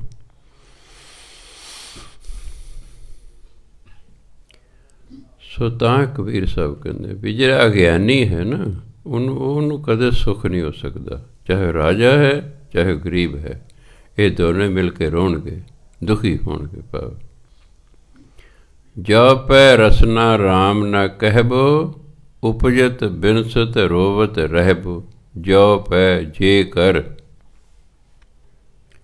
ਰਸਨਾ ਰਾਮ ਨਾ ਕਹਿਬੋ, ਜੇਕਰ ਤੁਹਾਡੀ ਰਸਨਾ ਰਾਮ ਰਾਮ ਨਹੀਂ ਨਾ ਕਹਿੰਦੀ, ਉਪਜਤ ਬਿਨਸਤ ਰੋਵਤ ਰਹਿਬੋ, ਤੁਸੀਂ ਜੰਮਦੇ ਰਹੋਗੇ, ਤੁਸੀਂ ਮਰਦੇ ਰਹੋਗੇ, ਰੋਂਦੇ ਤਪਾ ਤੁਸੀਂ ਦੁਖੀ ਰਹੋਗੇ। ਜਿੰਨਾ ਚਿਰ ਰਸਨਾ ਦੇ ਨਾਲ ਰਾਮ ਰਾਮ ਨਹੀਂ ਨਾ ਕਰਦੇ, ਤੁਸੀਂ ਜੰਮਦੇ ਰਹੋਗੇ, ਮਰਦੇ ਰਹੋਗੇ, ਦੁਖੀ ਹੁੰਦੇ ਰਹੋਗੇ। ਸੋ ਸੁਖੀ ਹੋਣਾ ਤਾਂ ਕਦੇ ਨਾਮ ਜਪੋ, ਜੰਮਣ ਮਰਨ ਤੋਂ ਰਹਿਤ ਹੋਣਾ ਤਾਂ ਫਿਰ ਨਾਮ ਜਪੋ। ਸੋ ਇਸ ਲਈ ਬਾਕੀ ਬਾਣੀ ਅਤੇ ਨਾਮ ਨੂੰ ਕੋਈ ਅੱਡ ਅੱਡ ਨਹੀਂ ਸਮਝ ਲੈਣਾ। ਦੋਨੋਂ ਚੀਜ਼ਾਂ ਸੱਚਖੰਡ ਤੋਂ ਆਈਆਂ ਹੋਈਆਂ ਹਨ। ਵਾਹ ਵਾਹ ਬਾਣੀ ਨਿਰੰਕਾਰ ਹੈ, ਬਾਣੀ ਦਾ ਆਪ ਹੀ ਰੱਬ ਰੂਪ ਹੈ, ਤਾਂ ਆਪ ਹੀ ਹੈ। ਇਸ ਲਈ ਬਾਣੀ ਦੀ ਰੁਚੀ ਹੈ, ਬਾਣੀ ਪੜ੍ਹੀ ਜਾਓ। ਸਿਮਰਨ ਦੀ ਰੁਚੀ ਹੈ, ਸਿਮਰਨ ਕਰੀ ਜਾਓ। ਮਤਲਬ ਤਾਂ ਭਜਨ ਬੰਦਗੀ ਕਰਨ ਤੋਂ ਹੈ। ਬਾਕੀ ਨਾਲ ਹੈ ਇਹ ਤਾਂ ਫਲ ਲੱਗਦਾ ਹੈ ਜੇ ਸਾਡੇ ਕਰਮ ਸ਼ੁਭ ਨੇ। ਮੰਨ ਲਓ ਮੈਂ 12 14 ਘੰਟੇ ਭਜਨ ਬੰਦਗੀ ਕਰਦਾ ਰਹਿਣਾ, ਪਰ ਮੇਰੇ ਕਰਮ ਜੇ ਸ਼ੁਭ ਨਹੀਂ ਤਾਂ ਉਹਨੂੰ ਫਲ ਨਹੀਂ ਲੱਗੇਗਾ। ਲੱਗਾ ਰਹੇ ਪਰ ਸਾਰੀ ਉਮਰ ਲੱਗਾ ਰਹੇ, ਗੱਲ ਕੋ ਬਣਨੀ ਕੋਈ ਨਹੀਂ ਹੈਗੀ। ਆਤਮ ਤਰੱਕੀ ਹੋਣੀ ਨਹੀਂ ਹੈ। ਅਤੇ ਜੇ ਆਤਮਿਕ ਤਰੱਕੀ ਨਾ ਹੋਈ ਤਾਂ ਫਿਰ ਕੀ ਖਟਿਆ ਹੋਵੇ, ਫਿਰ ਜੈਸੇ ਜਪਿਆ ਜੈਸੇ ਨਾ ਜਪਿਆ। ਇਸ ਲਈ ਪਹਿਲੇ ਨੰਬਰ 'ਤੇ ਸ਼ੁਭ ਕਰਮ, ਦੂਜੇ ਨੰਬਰ 'ਤੇ ਭਜਨ ਬੰਦਗੀ ਹੈ। ਇਹ ਦੋਨੋਂ ਚੀਜ਼ਾਂ ਅਸ਼ੁਭ ਕਰਮ ਅਤੇ ਭਜਨ ਬੰਦਗੀ ਨਾਲ ਨਾਲ ਨਹੀਂ ਚੱਲਣਗੇ, ਇੱਕੋ ਹੀ ਚੱਲੂਗਾ। ਚਾਹੇ ਭਜਨ ਬੰਦਗੀ ਕਰ ਲਓ ਜਾਂ ਪੁੱਠੇ ਕੰਮ ਕਰ ਲਓ। ਜਿਸ ਨੇ ਵੀ ਭਜਨ ਬੰਦਗੀ ਕਰਨੀ ਹੈ ਉਹਨੂੰ ਖਿਆਲ ਰੱਖਣਾ ਪੈਣਾ ਕਿ ਉਹਦੇ ਕਰਮ ਜਿਹੜੇ ਨੇ ਉਹ ਸ਼ੁਭ ਹੋਣੇ ਚਾਹੀਦੇ ਨੇ। ਗਲਤ ਕੰਮ ਕਰਕੇ ਫਿਰ ਕੀਤੀ ਕਰਾਈ ਸਾਰੀ ਖੇ ਹੋ ਜਾਂਦੀ ਹੈ। ਸਭ ਤੋਂ ਵੱਡਾ ਨੁਕਸਾਨ ਮੈਂ ਪੜ੍ਹ ਕੇ ਦੇਖਿਆ ਕਿ ਸਭ ਤੋਂ ਵੱਡਾ ਨੁਕਸਾਨ ਭਜਨ ਬੰਦਗੀ ਦਾ ਜੇ ਕਰਦਾ ਤਾਂ ਉਹ ਬਗਾਨੀ ਔਰਤ ਕਰਦੀ ਹੈ। ਸਾਰੇ ਕੀਤਾ ਕਰਾਇਆ ਖੇ ਹੋ ਜਾਂਦਾ। ਪੁਰਾਤਨ ਰਿਸ਼ੀਆਂ ਮੁਨੀ ਦਾ ਪੜ੍ਹਦੇ ਹਾਂ ਆਪਾਂ, 80 ਹਜ਼ਾਰ ਜਦੋਂ ਆਮ ਸਪੋਜ਼ ਕੀਤਾ ਜਾਂਦਾ ਸੀ ਕਿ 1,00,000 ਸਾਲ ਉਮਰ ਸੀ, 80 ਹਜ਼ਾਰ ਸਾਲ ਤਪ ਕਰਦੇ ਸਨ। ਉਹ ਇੰਨਾ ਤਪ ਹੁੰਦਾ ਸੀ ਕਿ ਸਵਰਗ ਦਾ ਰਾਜਾ ਇੰਦਰ, ਉਹਦਾ ਤਖਤ ਹਿੱਲਣ ਲੱਗਦਾ ਸੀ ਵੀ ਇਹ ਮੇਰੇ ਤੋਂ ਰਾਜ ਖੋਹੂਗਾ। ਇਹ ਤਪੱਸਿਆ ਕਰੇ ਮੇਰੇ ਤੋਂ ਰਾਜ ਖੋਹੇਗਾ। ਇਸ ਲਈ ਉਹ ਅਪਸਰਾਂ ਅਤੀ ਸੁੰਦਰ ਔਰਤਾਂ ਭੇਜ ਦਿਆ ਕਰਦਾ ਸੀ ਕਿ ਜੋ ਇਸ ਰਿਸ਼ੀ ਦਾ ਸੱਤ ਭੰਗ ਕਰਕੇ ਆਓ। ਜਦੋਂ ਸੱਤ ਭੰਗ ਹੋ ਜਾਂਦਾ ਸੀ 80 ਹਜ਼ਾਰ ਦਾ ਕੀਤਾ ਕਰਿਆ ਜ਼ੀਰੋ ਹੋ ਜਾਂਦਾ ਸੀ। ਫਿਰ ਮੁੱਢੋ ਸੁੱਢੋ ਕੌਣ ਉੱਥੇ ਮੁੜ ਕੇ ਪਹੁੰਚੇਗਾ, ਪਤਾ ਨਹੀਂ ਪਹੁੰਚੇਗਾ ਕਿ ਨਹੀਂ ਪਹੁੰਚੇਗਾ। ਆਪਣ ਹੱਥੀਂ ਅਸੀਂ ਆਪ ਹੀ ਘੋੜਾ ਮਾਰ ਲੈਂਦੇ। ਸਾਫ਼ ਹੈ। ਦੇਖੋ ਕਿੰਨੇ ਸਾਧੂ ਸੰਤ ਮਹਾਤਮਾ ਬਗਾਨੀਆਂ ਜਨਾਨੀ ਨਾਲ ਸੰਬੰਧ ਹੋਣ ਕਰਕੇ ਜੇਲ੍ਹਾਂ 'ਚ ਬੈਠੇ ਨੇ। ਧਾਰਮਿਕ ਬੰਦੇ ਦਾ ਸਭ ਤੋਂ ਵੱਧ ਨੁਕਸਾਨ ਜਿਹੜਾ ਹੈ ਬਗਾਨੀ ਔਰਤ ਨਾਲ ਸਰੀਰਕ ਸੰਬੰਧ ਕਾਇਮ ਕਰਨਾ ਹੈ। ਇਹ ਸਭ ਤੋਂ ਵੱਡਾ ਨੁਕਸਾਨ ਧਾਰਮਿਕ ਬੰਦੇ ਦਾ ਹੁੰਦਾ ਹੈ। ਇਸ ਲਈ ਧਾਰਮਿਕ ਬੰਦੇ ਨੇ ਜ਼ਰੂਰ ਖਿਆਲ ਰੱਖਣਾ ਹੁੰਦਾ ਜੇ ਉਹਨੇ ਵਾਕਈ ਇਸ ਪਾਸੇ ਨੂੰ ਤੁਰਨਾ ਅਤੇ ਤਰੱਕੀ ਕਰਨੀ ਹੈ। ਸੋ ਤਾਂ ਗੁਰੂ ਮਹਾਰਾਜ ਕਹਿੰਦੇ ਜੋ ਪੈ ਰਸਨਾ ਰਾਮ ਨਾ ਕਹਿਬੋ, ਜਿੰਨਾ ਚਿਰ ਰਸਨਾ ਰਾਮ ਰਾਮ ਨਹੀਂ ਨਾ ਕਹਿੰਦੇ, ਉਪਜਤ ਬਿਨਸਤ ਰੋਵਤ ਰਹਿਬੋ। ਹੇ ਇਨਸਾਨ ਤੂੰ ਜੰਮਦਾ ਰਹੇਗਾ, ਬਿਨਸਤ ਮਰਦਾ ਰਹੇਗਾ ਅਤੇ ਰੋਂਦਾ ਰਹੇਗਾ, ਭਾਵ ਦੁਖੀ ਹੁੰਦਾ ਰਹੇਗਾ।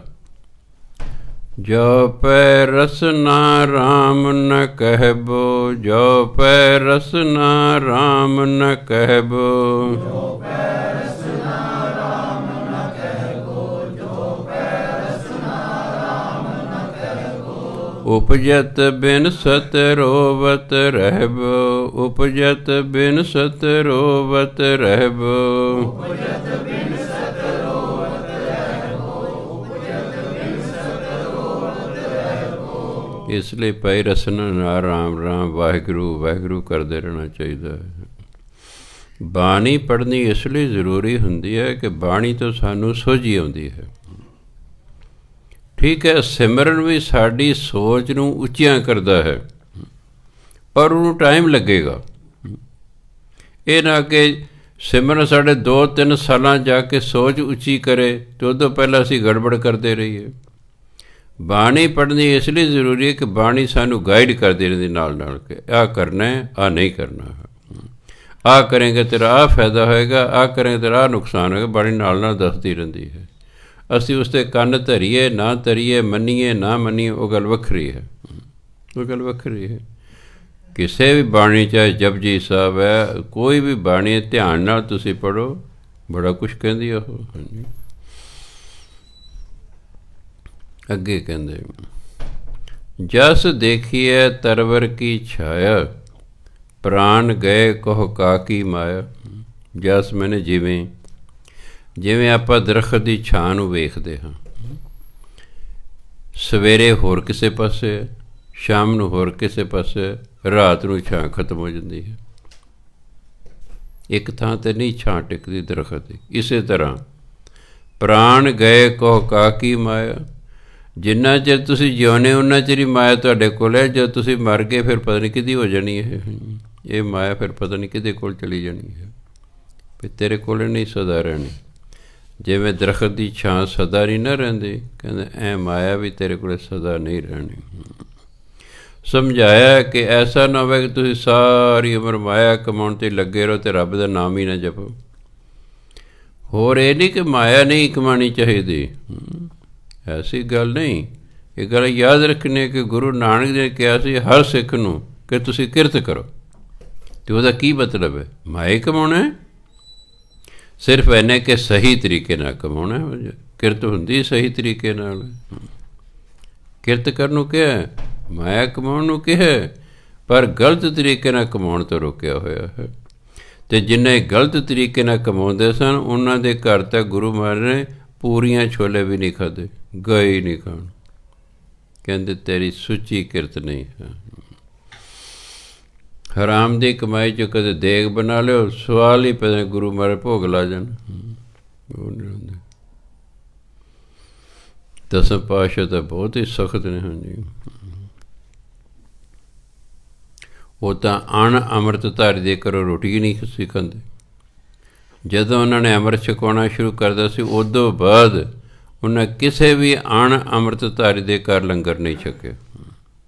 ਉਹਦੀ ਪਹਿਲੀ ਸ਼ਰਤ ਸੀ ਕਿ ਜਿਹਨੇ ਭਾਈ ਸਾਨੂੰ ਲੰਗਰ ਛਕਾਉਣਾ ਉਹ ਅੰਮ੍ਰਿਤਧਾਰੀ ਸਿੰਘ ਹੋਣਾ ਚਾਹੀਦਾ ਹੈ।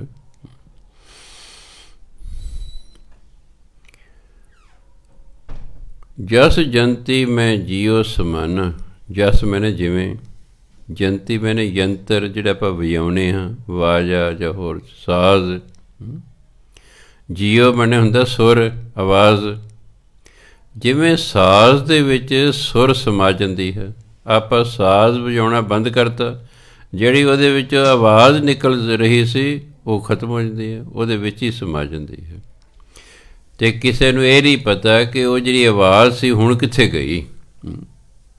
ਜਿੰਨਾ ਚਿਰ ਵਾਜਾ ਵੱਜ ਰਿਹਾ ਸੀ ਉਹਦੀ ਆਵਾਜ਼ ਸਾਨੂੰ ਸੁਣ ਰਹੀ ਸੀ, ਵਾਜਾ ਵਜਾਉਣਾ ਬੰਦ ਕਰਤਾ, ਹੁਣ ਉਹ ਨਹੀਂ ਪਤਾ ਜਿਹੜੀ ਉਹ ਆਵਾਜ਼ ਸੀ ਉਹ ਕਿੱਥੇ ਗਈ, ਉਹ ਕਿੱਥੇ ਗਈ, ਉਹ ਨਹੀਂ ਪਤਾ। ਇਸੇ ਤਰ੍ਹਾਂ ਮੂਏ ਮਰਮ ਕੋ ਕਾ ਕਰ ਜਨ, ਮਰਮ ਹੁੰਦਾ ਭੇਦ। ਜਦੋਂ ਮਾਰੀ ਗਏ ਫਿਰ ਕੀ ਪਤਾ ਮਰ ਕੇ ਕਿੱਥੇ ਗਏ, ਮਰ ਕੇ ਕੋਈ ਕਿੱਥੇ ਗਏ ਕੀ ਪਤਾ। ਜਿਵੇਂ ਵਾਜਾ ਵਜਾਈ ਗਏ ਅਤੇ ਉਹਦੇ ਵਿੱਚੋਂ ਆਵਾਜ਼ ਆਈ ਗਈ, ਵਾਜਾ ਬੰਦ ਕਰਤਾ ਫਿਰ ਆਵਾਜ਼ ਕਿੱਥੇ ਗਈ ਬਈ, ਆਵਾਜ਼ ਕਿੱਥੇ ਗਈ। ਇਸੇ ਤਰ੍ਹਾਂ ਹੀ ਜਦੋਂ ਮਰ ਗਿਆ ਬੰਦਾ ਫਿਰ ਕੋਈ ਭੇਤ ਨਹੀਂ ਕਿ ਉਹ ਕਿੱਥੇ ਗਿਆ ਹੈ, ਉਹਦਾ ਕੀ ਬਣਿਆ ਹੈ। ਹੰਸਾ ਸਰਵਰ ਕਾਲ ਸਰੀਰ, ਹੰਸ ਦਾ ਸੰਬੰਧ ਸਰੋਵਰ ਨਾਲ ਹੈ ਅਤੇ ਮੌਤ ਦਾ ਸੰਬੰਧ ਸਰੀਰ ਨਾਲ ਹੈ। ਸਰੀਰਾਂ ਨੂੰ ਹੀ ਮੌਤ ਆਉਣੀ ਹੈ, ਜੇ ਸਰੀਰ ਹੀ ਨਹੀਂ ਤਾਂ ਮੌਤ ਕਿੱਥੋਂ ਆਵੇਗੀ। ਹੰਸ ਦਾ ਸੰਬੰਧ ਸਰੋਵਰ ਨਾਲ ਹੈ ਕਿ ਹੰਸ ਛੱਪੜਾ 'ਤੇ ਨਹੀਂ ਰਹਿੰਦਾ, ਹੰਸ ਛੱਪੜਾ 'ਤੇ ਨਹੀਂ ਰਹਿੰਦਾ। ਛੱਪੜਾ ਡੱਡੀਆਂ ਮੱਛੀਆਂ ਹੁੰਦੀਆਂ ਉੱਥੇ ਨਹੀਂ ਰਹਿੰਦਾ, ਉਹਨੇ ਡੱਡੀ ਮੱਛੀ ਦੇ ਖਾਣੇ ਨੇ। ਉਹ ਤਾਂ ਮਾਨ ਸਰੋਵਰ 'ਤੇ ਰਹਿੰਦਾ ਹੈ। ਮਾਨ ਸਰੋਵਰ 'ਤੇ ਮੰਨੇ ਗਏ ਨੇ ਕਿ ਉੱਥੇ ਹੀਰੇ ਮੋਤੀ ਹੁੰਦੇ ਨੇ ਵੀ ਹੰਸ ਉਹ ਖਾਂਦੇ। ਤਾਂ ਹੀ ਗੁਰੂ ਨੇ ਹੰਸਾਂ ਹੀਰੇ ਮੋਤੀ ਚੁਗਨ, ਡੱਡ ਬੱਗ ਡੱਡਾ ਪਾਲਣ ਜਾਈ, ਭੋਜਨ ਹੀ ਅੱਡ ਅੱਡ। ਸ਼ਕਲ ਦੋਨਾਂ ਦੀ ਇੱਕੋ ਜਿਹੀ ਹੈ, ਚਿੱਟੇ ਨੇ, ਬਾਹਰੋਂ ਦੋਨੋਂ ਹੀ ਚਿੱਟੇ ਨੇ, ਬਗਲਾ ਵੀ ਚਿੱਟਾ ਹੰਸ ਵੀ ਚਿੱਟਾ। ਪਰ ਜਦੋਂ ਬੋਲਣਗੇ ਕੋਇਲ ਵੀ ਕਾਲੀ ਹੈ, ਕਾਂ ਵੀ ਕਾਲਾ। ਪਹਿਚਾਣ ਕਦੋਂ ਆਏਗੀ, ਜਦੋਂ ਕਾਂ ਬੋਲੇਗਾ ਅਤੇ ਕੋਇਲ ਬੋਲੇ, ਪਤਾ ਲੱਗੇ ਇਹ ਕੋਇਲ ਹੈ ਇਹ ਕਾਂ ਹੈ, ਰੰਗ ਤਾਂ ਉਹਨਾਂ ਦਾ ਹੀ ਕਾਲਾ ਹੈ। ਇਸ ਲਈ ਜਿਹੜਾ ਇਹ ਹੈ ਕੋਇਲ ਬੜੀ ਚਲਾਕ ਹੈ। ਉਹ ਆਂਡੇ ਦੇ ਕੇ ਨਾ ਇੱਕ ਕਾਂ, ਜਿਹੜੀ ਕਾਂ ਦੀ ਹੁੰਦੀ ਕਾਉਣੀ, ਉਹਨਾਂ ਦੇ ਰੱਖ ਆਉਂਦੀ, ਆਪੇ ਪਾਲਦੇ ਰਹਿਣਗੇ। ਜਦੋਂ ਪਲ ਜਾਂਦੇ ਨੇ ਫਿਰ ਜਾ ਕੇ ਉਹਨਾਂ ਕੋਲ ਬੋਲਦੀ ਹੈ। ਜਦੋਂ ਬੋਲਦੀ ਹੈ ਉਹਨਾਂ ਨੂੰ ਪਤਾ ਲੱਗਦਾ ਵੀ ਹਾਂ ਸਾਡੀ ਮਾਂ ਆ ਗਈ ਹੈ, ਉਹ ਉੱਡ ਕੇ ਆਪਣੀ ਮਾਂ ਕੋਲ ਚਲੇ ਜਾਂਦੇ ਨੇ। ਪਾਲਦਾ ਕੋਈ ਰਹਿ ਗਿਆ, ਗਏ ਕਿਤੇ। ਕਿੰਨੇ ਕਿੰਨੇ ਚਲਾਕ ਜਾਨਵਰ ਨੇ ਦੇਖੋ, ਹੈ ਨਾ ਚਲਾਕ। ਫਿਰ ਚਲਾਕੀ ਦੀ ਚੁਸਤੀ ਹੈ ਨਾ, ਇਹ ਵੀ ਪਾਲੀ ਕੋਈ ਜੋ ਬਾਹਰ ਚਲੇ ਜਾਵਾਂਗੇ ਆਪਾਂ। ਇਸ ਲਈ ਕਹਿੰਦੇ ਹੰਸ ਦਾ ਸੰਬੰਧ ਸਰੋਵਰ ਨਾਲ ਹੈ ਅਤੇ ਮੌਤ ਦਾ ਸੰਬੰਧ ਸਰੀਰ ਨਾਲ ਹੈ। ਇਸ ਲਈ ਕਹਿੰਦੇ ਰਾਮ ਰਸਾਇਣ ਪੀਓ ਰੇ ਕਬੀਰ, ਹੇ ਕਬੀਰ ਤੇਰਾ ਸੰਬੰਧ ਕਾਹਦੇ ਨਾਲ ਹੈ, ਪਰਮਾਤਮਾ ਦੇ ਨਾਮ ਰਸ ਨਾਲ। ਤੂੰ ਰਾਮ ਰਸਾਇਣ ਦਾ ਭਾਵ ਹੈ ਨਾਮ ਰਸ, ਹੇ ਕਬੀਰ ਤੂੰ ਤੇ ਨਾਮ ਰਸ ਪੀ।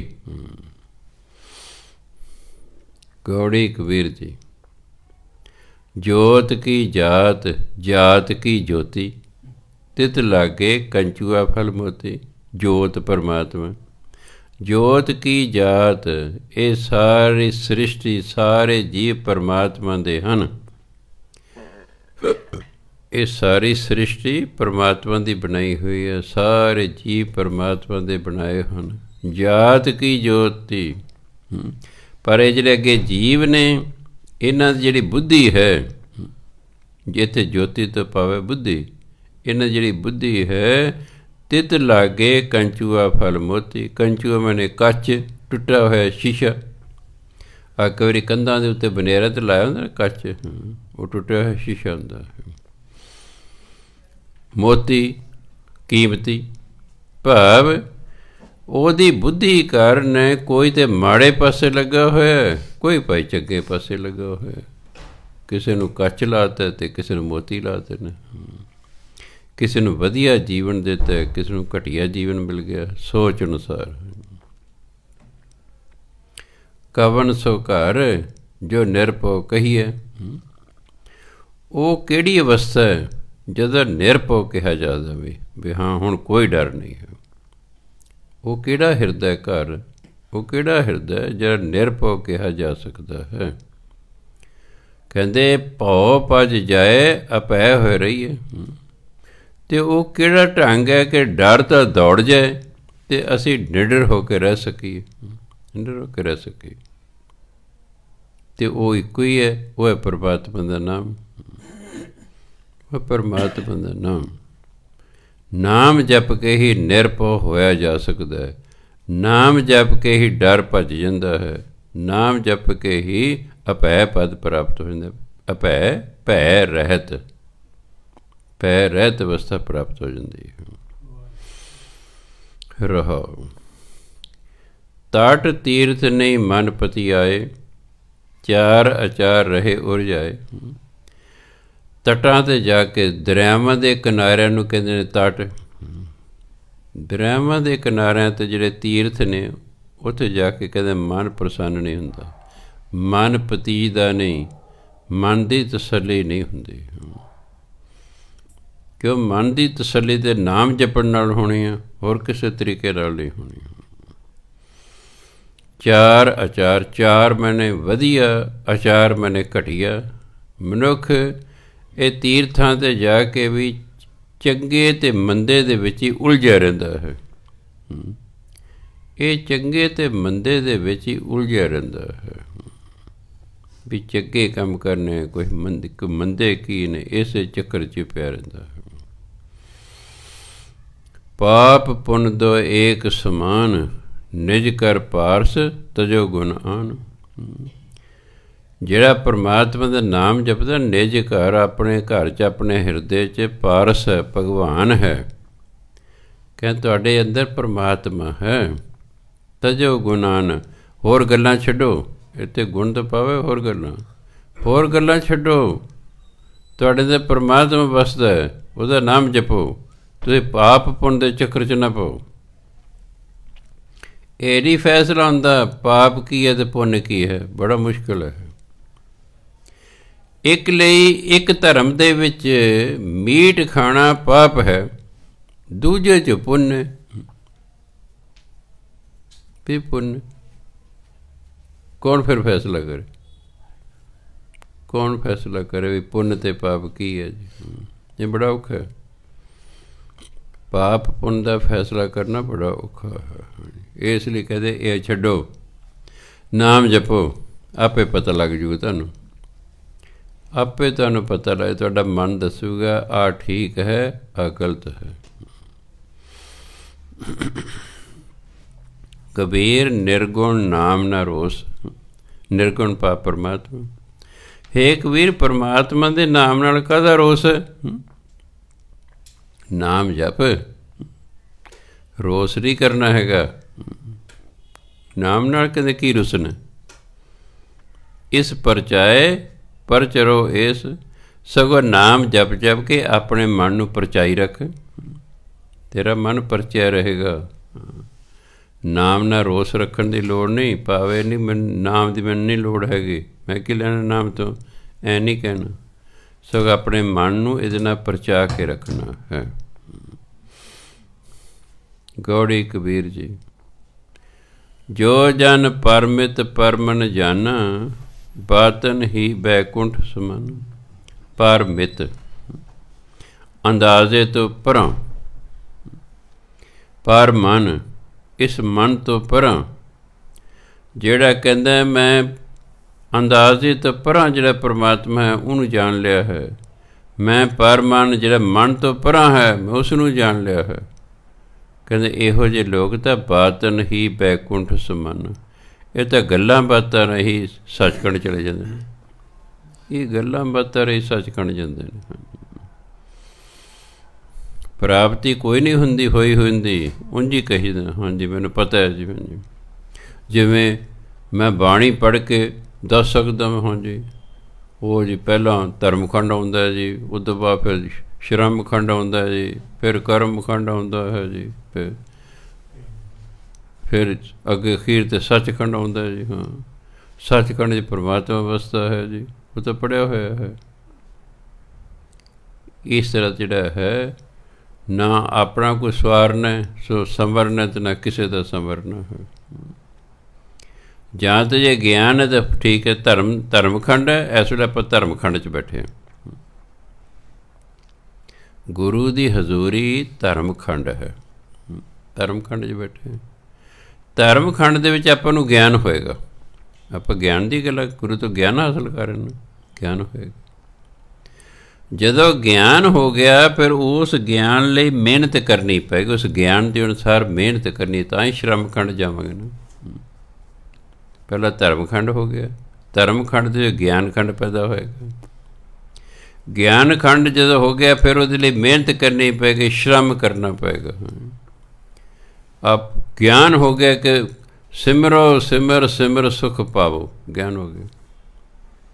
ਹੁਣ ਜਿਹਨੇ 'ਚ ਸਿਮਰਨ ਨਹੀਂ ਕਰਦੇ ਉਹਨਾਂ 'ਚ ਸੁੱਖ ਨਹੀਂ ਮਿਲਦਾ। ਸ਼ਰਮ ਕਰਨੀ ਪੈਣੀ, ਮਿਹਨਤ ਕਰਨੀ ਪੈਣੀ। ਜਦ ਆਪਾਂ ਮਿਹਨਤ ਕਰੀ ਜਾਵਾਂਗੇ, ਸਿਮਰਨ ਕਰੀ ਗਏ ਕਿ ਸਾਲਾਂ ਬੱਧੀ, ਫਿਰ ਸਾਡੇ 'ਤੇ ਕਰਮ ਹੋ ਜਾਏ, ਬਖਸ਼ਿਸ਼ ਹੋ ਜਾਏਗੀ। ਫਿਰ ਗੁਰੂ ਮਹਾਰਾਜ ਦੀ ਬਖਸ਼ਿਸ਼ ਹੋ ਜਾਏਗੀ। ਅਲੱਗ ਕਹਿੰਦੇ ਹਾਂ ਜੀ ਮੇਰੀ ਦਿਵ ਦ੍ਰਿਸ਼ਟੀ ਖੋਲ੍ਹੀ ਜੀ, ਮੈਨੂੰ ਫਲਾਣਾ ਹੋ ਗਿਆ ਜੀ, ਮੈਨੂੰ ਦਰਸ਼ਨ ਹੋਣ ਲੱਗ ਪਏ, ਬਖਸ਼ਿਸ਼ ਹੋਣੀ ਸ਼ੁਰੂ ਹੁੰਦੀ ਹੈ। ਜਦੋਂ ਬਖਸ਼ਿਸ਼ ਹੁੰਦੀ ਹੈ ਮਨੁੱਖ ਕਰਮ ਖੰਡ 'ਚ ਚਲੇ ਜਾਂਦਾ ਹੈ। ਉਹ ਸਗੋਂ ਹੋਰ ਭਜਨ ਬੰਦਗੀ ਕਰਦਾ ਹੈ, ਉਹਨੂੰ ਉਤਸ਼ਾਹ ਮਿਲ ਜਾਂਦਾ ਹੈ ਕਿ ਮੇਰੀ ਭਜਨ ਬੰਦਗੀ ਨੂੰ ਫਲ ਲੱਗਣਾ ਸ਼ੁਰੂ ਹੋ ਗਿਆ ਹੈ। ਉਹ ਹੋਰ ਲੱਗਾ ਰਹਿੰਦਾ, ਮਿਹਨਤ ਕਰਦਾ ਰਹਿੰਦਾ। ਇੱਕ ਦਿਨ ਜਿਹੜਾ ਫਿਰ ਨਜ਼ਰ ਹੋ ਜਾਂਦੀ ਪਰਮਾਤਮਾ, ਜਿਹਨੂੰ ਕਹਿੰਦੇ ਕਿਰਪਾ ਦ੍ਰਿਸ਼ਟੀ। ਜਦੋਂ ਨਜ਼ਰ ਹੁੰਦੀ ਹੈ ਫਿਰ ਬੰਦਾ ਉਹਦੇ ਬਾਅਦ ਸੱਚਖੰਡ 'ਚ ਪਹੁੰਚ ਜਾਂਦਾ ਹੈ। ਧਰਮ ਆਰੰਭ ਹੁੰਦਾ ਧਰਮ ਖੰਡ ਤੋਂ। ਹੁਣ ਸਮੱਸਿਆ ਤਾਂ ਇਹ ਹੈ, ਕਹਿੰਦੇ ਰਾਤੀ ਰੁੱਤੀ ਥਿਤੀ ਵਾਰ ਪਵਨ ਪਾਣੀ ਅਗਨੀ ਪਾਤਾਲ, ਤਿਸ ਵਿੱਚ ਧਰਤੀ ਥਾਪ ਰੱਖੀ ਧਰਮਸਾਲ। ਕਦੇ ਵਿਚਾਰ ਹੀ ਨਹੀਂ ਬੰਦਾ ਕੋਈ ਕਰਦਾ ਵੀ ਕਮਾਲ, ਇਹ ਧਰਤੀ ਕਾਹਦੇ ਲਈ ਬਣੇ? ਇਹ ਤਾਂ ਧਰਮਸ਼ਾਲਾ ਹੈ, ਇਹ ਤਾਂ ਧਰਮਸ਼ਾਲਾ ਹੈ। ਜਿਵੇਂ ਪ੍ਰਯੋਗਸ਼ਾਲਾ ਜਿੱਥੇ ਸਾਇੰਸ ਦੇ ਪ੍ਰਯੋਗ ਕੀਤੇ ਜਾਂਦੇ ਹਨ, ਗਊਸ਼ਾਲਾ ਜਿੱਥੇ ਗਊਆਂ ਦੀ ਸੰਭਾਲ ਕੀਤੀ ਜਾਂਦੀ, ਇਹ ਤਾਂ ਧਰਮਸ਼ਾਲਾ ਹੈ। ਇਸ ਧਰਤੀ 'ਤੇ ਆ ਕੇ ਤਾਂ ਧਰਮ ਕਮਾਉਣਾ ਹੈ, ਨਾ ਗਿਆਨ ਹੁਣ ਕੇ ਅਧਰਮ ਕਮਾਇਆ ਜਾ ਰਿਹਾ ਹੈ। ਥਾਂ ਦੀ ਗਲਤ ਵਰਤੋਂ ਕੀਤੀ ਜਾ ਰਹੀ। ਯਾਦ ਰੱਖੋ, ਜਦੋਂ ਵੀ ਅਸੀਂ ਕਿਸੇ ਥਾਂ ਦੀ ਗਲਤ ਵਰਤੋਂ ਕਰਾਂਗੇ ਸਾਡਾ ਨੁਕਸਾਨ ਹੋਣਾ ਹੀ ਹੋਣਾ। ਪਰਮਾਤਮਾ ਨੂੰ ਧਰਮਸ਼ਾਲਾ ਬਣਾ ਰੱਖੀ ਹੈ। ਇਹ ਬੰਦਾ ਬਹੁਤ ਚਲਾਕ ਹੈ। ਇਹ ਆਪਣੀ ਸਕਿਨ ਸੇਵ ਕਰਨ ਲਈ ਕੀ ਕਰਦਾ? ਧਰਮਸ਼ਾਲਾ ਤਾਂ ਜੀ ਉਹਨੂੰ ਕਹਿੰਦੇ ਜਿੱਥੇ ਬਰਾਤਾਂ ਆ ਕੇ ਠਹਿਰਦੀਆਂ ਨੇ। ਚਲੋ ਉਹ ਨਾ ਕਨਸੈਪਟ ਹੀ ਬਦਲਦਾ ਵੀ ਤਾਂ ਬਰਾਤਾਂ ਆ ਕੇ ਠਹਿਰਦੀਆਂ ਜੀ, ਆਪਣਾ ਸ਼ਰਾਬਾਂ ਪੀਓ, ਉੱਥੇ ਮੀਟ ਖਾਓ, ਗਾਣੇ ਗੂਣੇ ਲਾ ਕੇ ਨੱਚੋ ਟੱਪੋ, ਬਸ। ਬਦਲਦਾ ਕਿ ਨਹੀਂ? ਪਿੰਡਾਂ 'ਚ ਧਰਮਸ਼ਾਲਾ ਕਹਿੰਦੇ ਨੇ। ਪਿੰਡਾਂ 'ਚ ਜਾ ਕੇ ਜਿੱਥੇ ਬਰਾਤਾਂ ਠਹਿਰਦੇ ਉਹਨੂੰ ਧਰਮਸ਼ਾਲਾ ਰੱਖਿਆ ਹੋਇਆ ਨਾਮ। ਸੋ ਖਿਆਲ ਹੀ ਨਹੀਂ ਰੱਖਿਆ ਵੀ ਇਹ ਧਰਮਸ਼ਾਲਾ ਹੈ। ਜਿੱਥੇ ਸ਼ਰਾਬਾਂ ਪੀਤੀਆਂ ਜਾਂ ਗੰਦੇ ਗੀਤ ਗਏ ਉਹ ਧਰਮਸ਼ਾਲਾ ਹੁੰਦੀ ਹੈ। ਇਹ ਧਰਤੀ ਧਰਮਸ਼ਾਲਾ ਸੀ। ਅਸੀਂ ਬਸ ਪਤਾ ਨਹੀਂ ਤਾਂ ਕੀ ਬਣਾਤਾ, ਇਸ ਲਈ ਦੁੱਖ ਹੀ ਦੁੱਖ ਫੈਲ ਗਏ ਨੇ। ਪਰਮਾਤਮਾ ਕਹਿੰਦਾ ਯਾਰ ਮੈਂ ਤੁਹਾਨੂੰ ਧਰਮਸ਼ਾਲਾ 'ਚ ਭੇਜਿਆ ਅਤੇ ਤੁਸੀਂ ਕੰਮ ਕੀ ਕਰਦੇ ਹੋ? ਤੁਸੀਂ ਤਾਂ ਮੇਰੀ ਧਰਮਸ਼ਾਲਾ ਦਾ ਰੂਪ ਰੰਗ ਹੀ ਵਿਗਾੜ ਦਿੱਤਾ। ਦੁਰਵਰਤੋਂ ਕੀਤੀ ਜਾ ਰਹੀ। ਕਿਉਂ? ਧਿਆਨ ਨਾਲ ਪੜ੍ਹਿਆ ਹੀ ਨਹੀਂ ਜਾ ਰਿਹਾ ਹੈ, ਧਿਆਨ ਇਸ ਲਾਈਨ ਨੂੰ ਵਿਚਾਰਿਆ ਹੀ ਨਹੀਂ ਜਾ ਰਿਹਾ ਹੈਗਾ ਵੀ ਇਹ ਤਾਂ ਧਰਤੀ ਧਰਮਸ਼ਾਲਾ ਹੈ, ਇੱਥੇ ਤੱਕ ਧਰਮ ਕਮਾਉਣਾ ਹੈ। ਅਤੇ ਅਸੀਂ ਕੀ ਕਰਦੇ ਫਿਰਦੇ? ਮੈਨੂੰ ਯਾਦ ਹੈ ਮੈਂ ਸੰਤ ਸੁਖਦੇਵ ਦੇ ਸੰਪਰਕ 'ਚ ਆਉਣ ਤੋਂ ਪਹਿਲਾਂ ਸੰਤ ਅਮਰ ਸਿੰਘ ਜੀ ਹੁੰਦੇ ਸਨ। ਅਤੇ ਸਰਹੰਦ ਤੋਂ ਰਾਜਪੁਰੇ ਜਾਈਏ, ਰਾਜ 'ਚ ਇੱਕ ਉਪਲੀ ਪਿੰਡ ਆਉਂਦਾ ਸੜਕ ਤੋਂ ਹਟਵਾ। ਚਲੋ ਉਹਨਾਂ ਨਾਲ ਸਾਡਾ ਪ੍ਰੇਮ ਸੀ। ਉਹ ਪੂਰਨਮਾਸ਼ੀ ਮਨਾਉਂਦੇ ਸੀ ਆਪਣੇ ਸਕੂਟਰ 'ਤੇ, ਅਸੀਂ ਉੱਥੇ ਚਲੇ ਜਾਇਆ ਕਰਦੇ। ਜਦੋਂ ਅਸੀਂ ਘਰ ਪਾਇਆ ਅਸੀਂ ਉਹਨੂੰ ਬੇਨਤੀ ਕੀਤੀ ਸਾਡੇ ਘਰ ਚਰਨ ਪਾਇਓ ਜੀ। ਹੁਣ ਉਹਨੇ ਦਿਵ ਦ੍ਰਿਸ਼ਟੀ ਖੁੱਲ੍ਹੀ ਸੀ, ਉਹ ਆਏ। ਉਹਨਾਂ ਨੂੰ ਪਤਾ ਸੀ ਵੀ ਇਹ ਵੈਸ਼ਨੂ ਨੇ, ਦੋਨੋਂ ਮੀਆਂ ਬੀਬੀ ਵੈਸ਼ਨੂ ਨੇ। ਘਰ 'ਚ ਪੈਰ ਪਾਉਂਦੇ ਸਾਰੇ ਕਹਿੰਦੇ ਤੁਸੀਂ ਬਚ ਗਏ ਹੋ। ਅਸੀਂ ਕਿਹਾ ਜੀ ਕਿਵੇਂ? ਕਹਿੰਦੇ ਤੇ ਸ਼ਹੀਦਾਂ ਦੀ ਧਰਤੀ ਹੈ।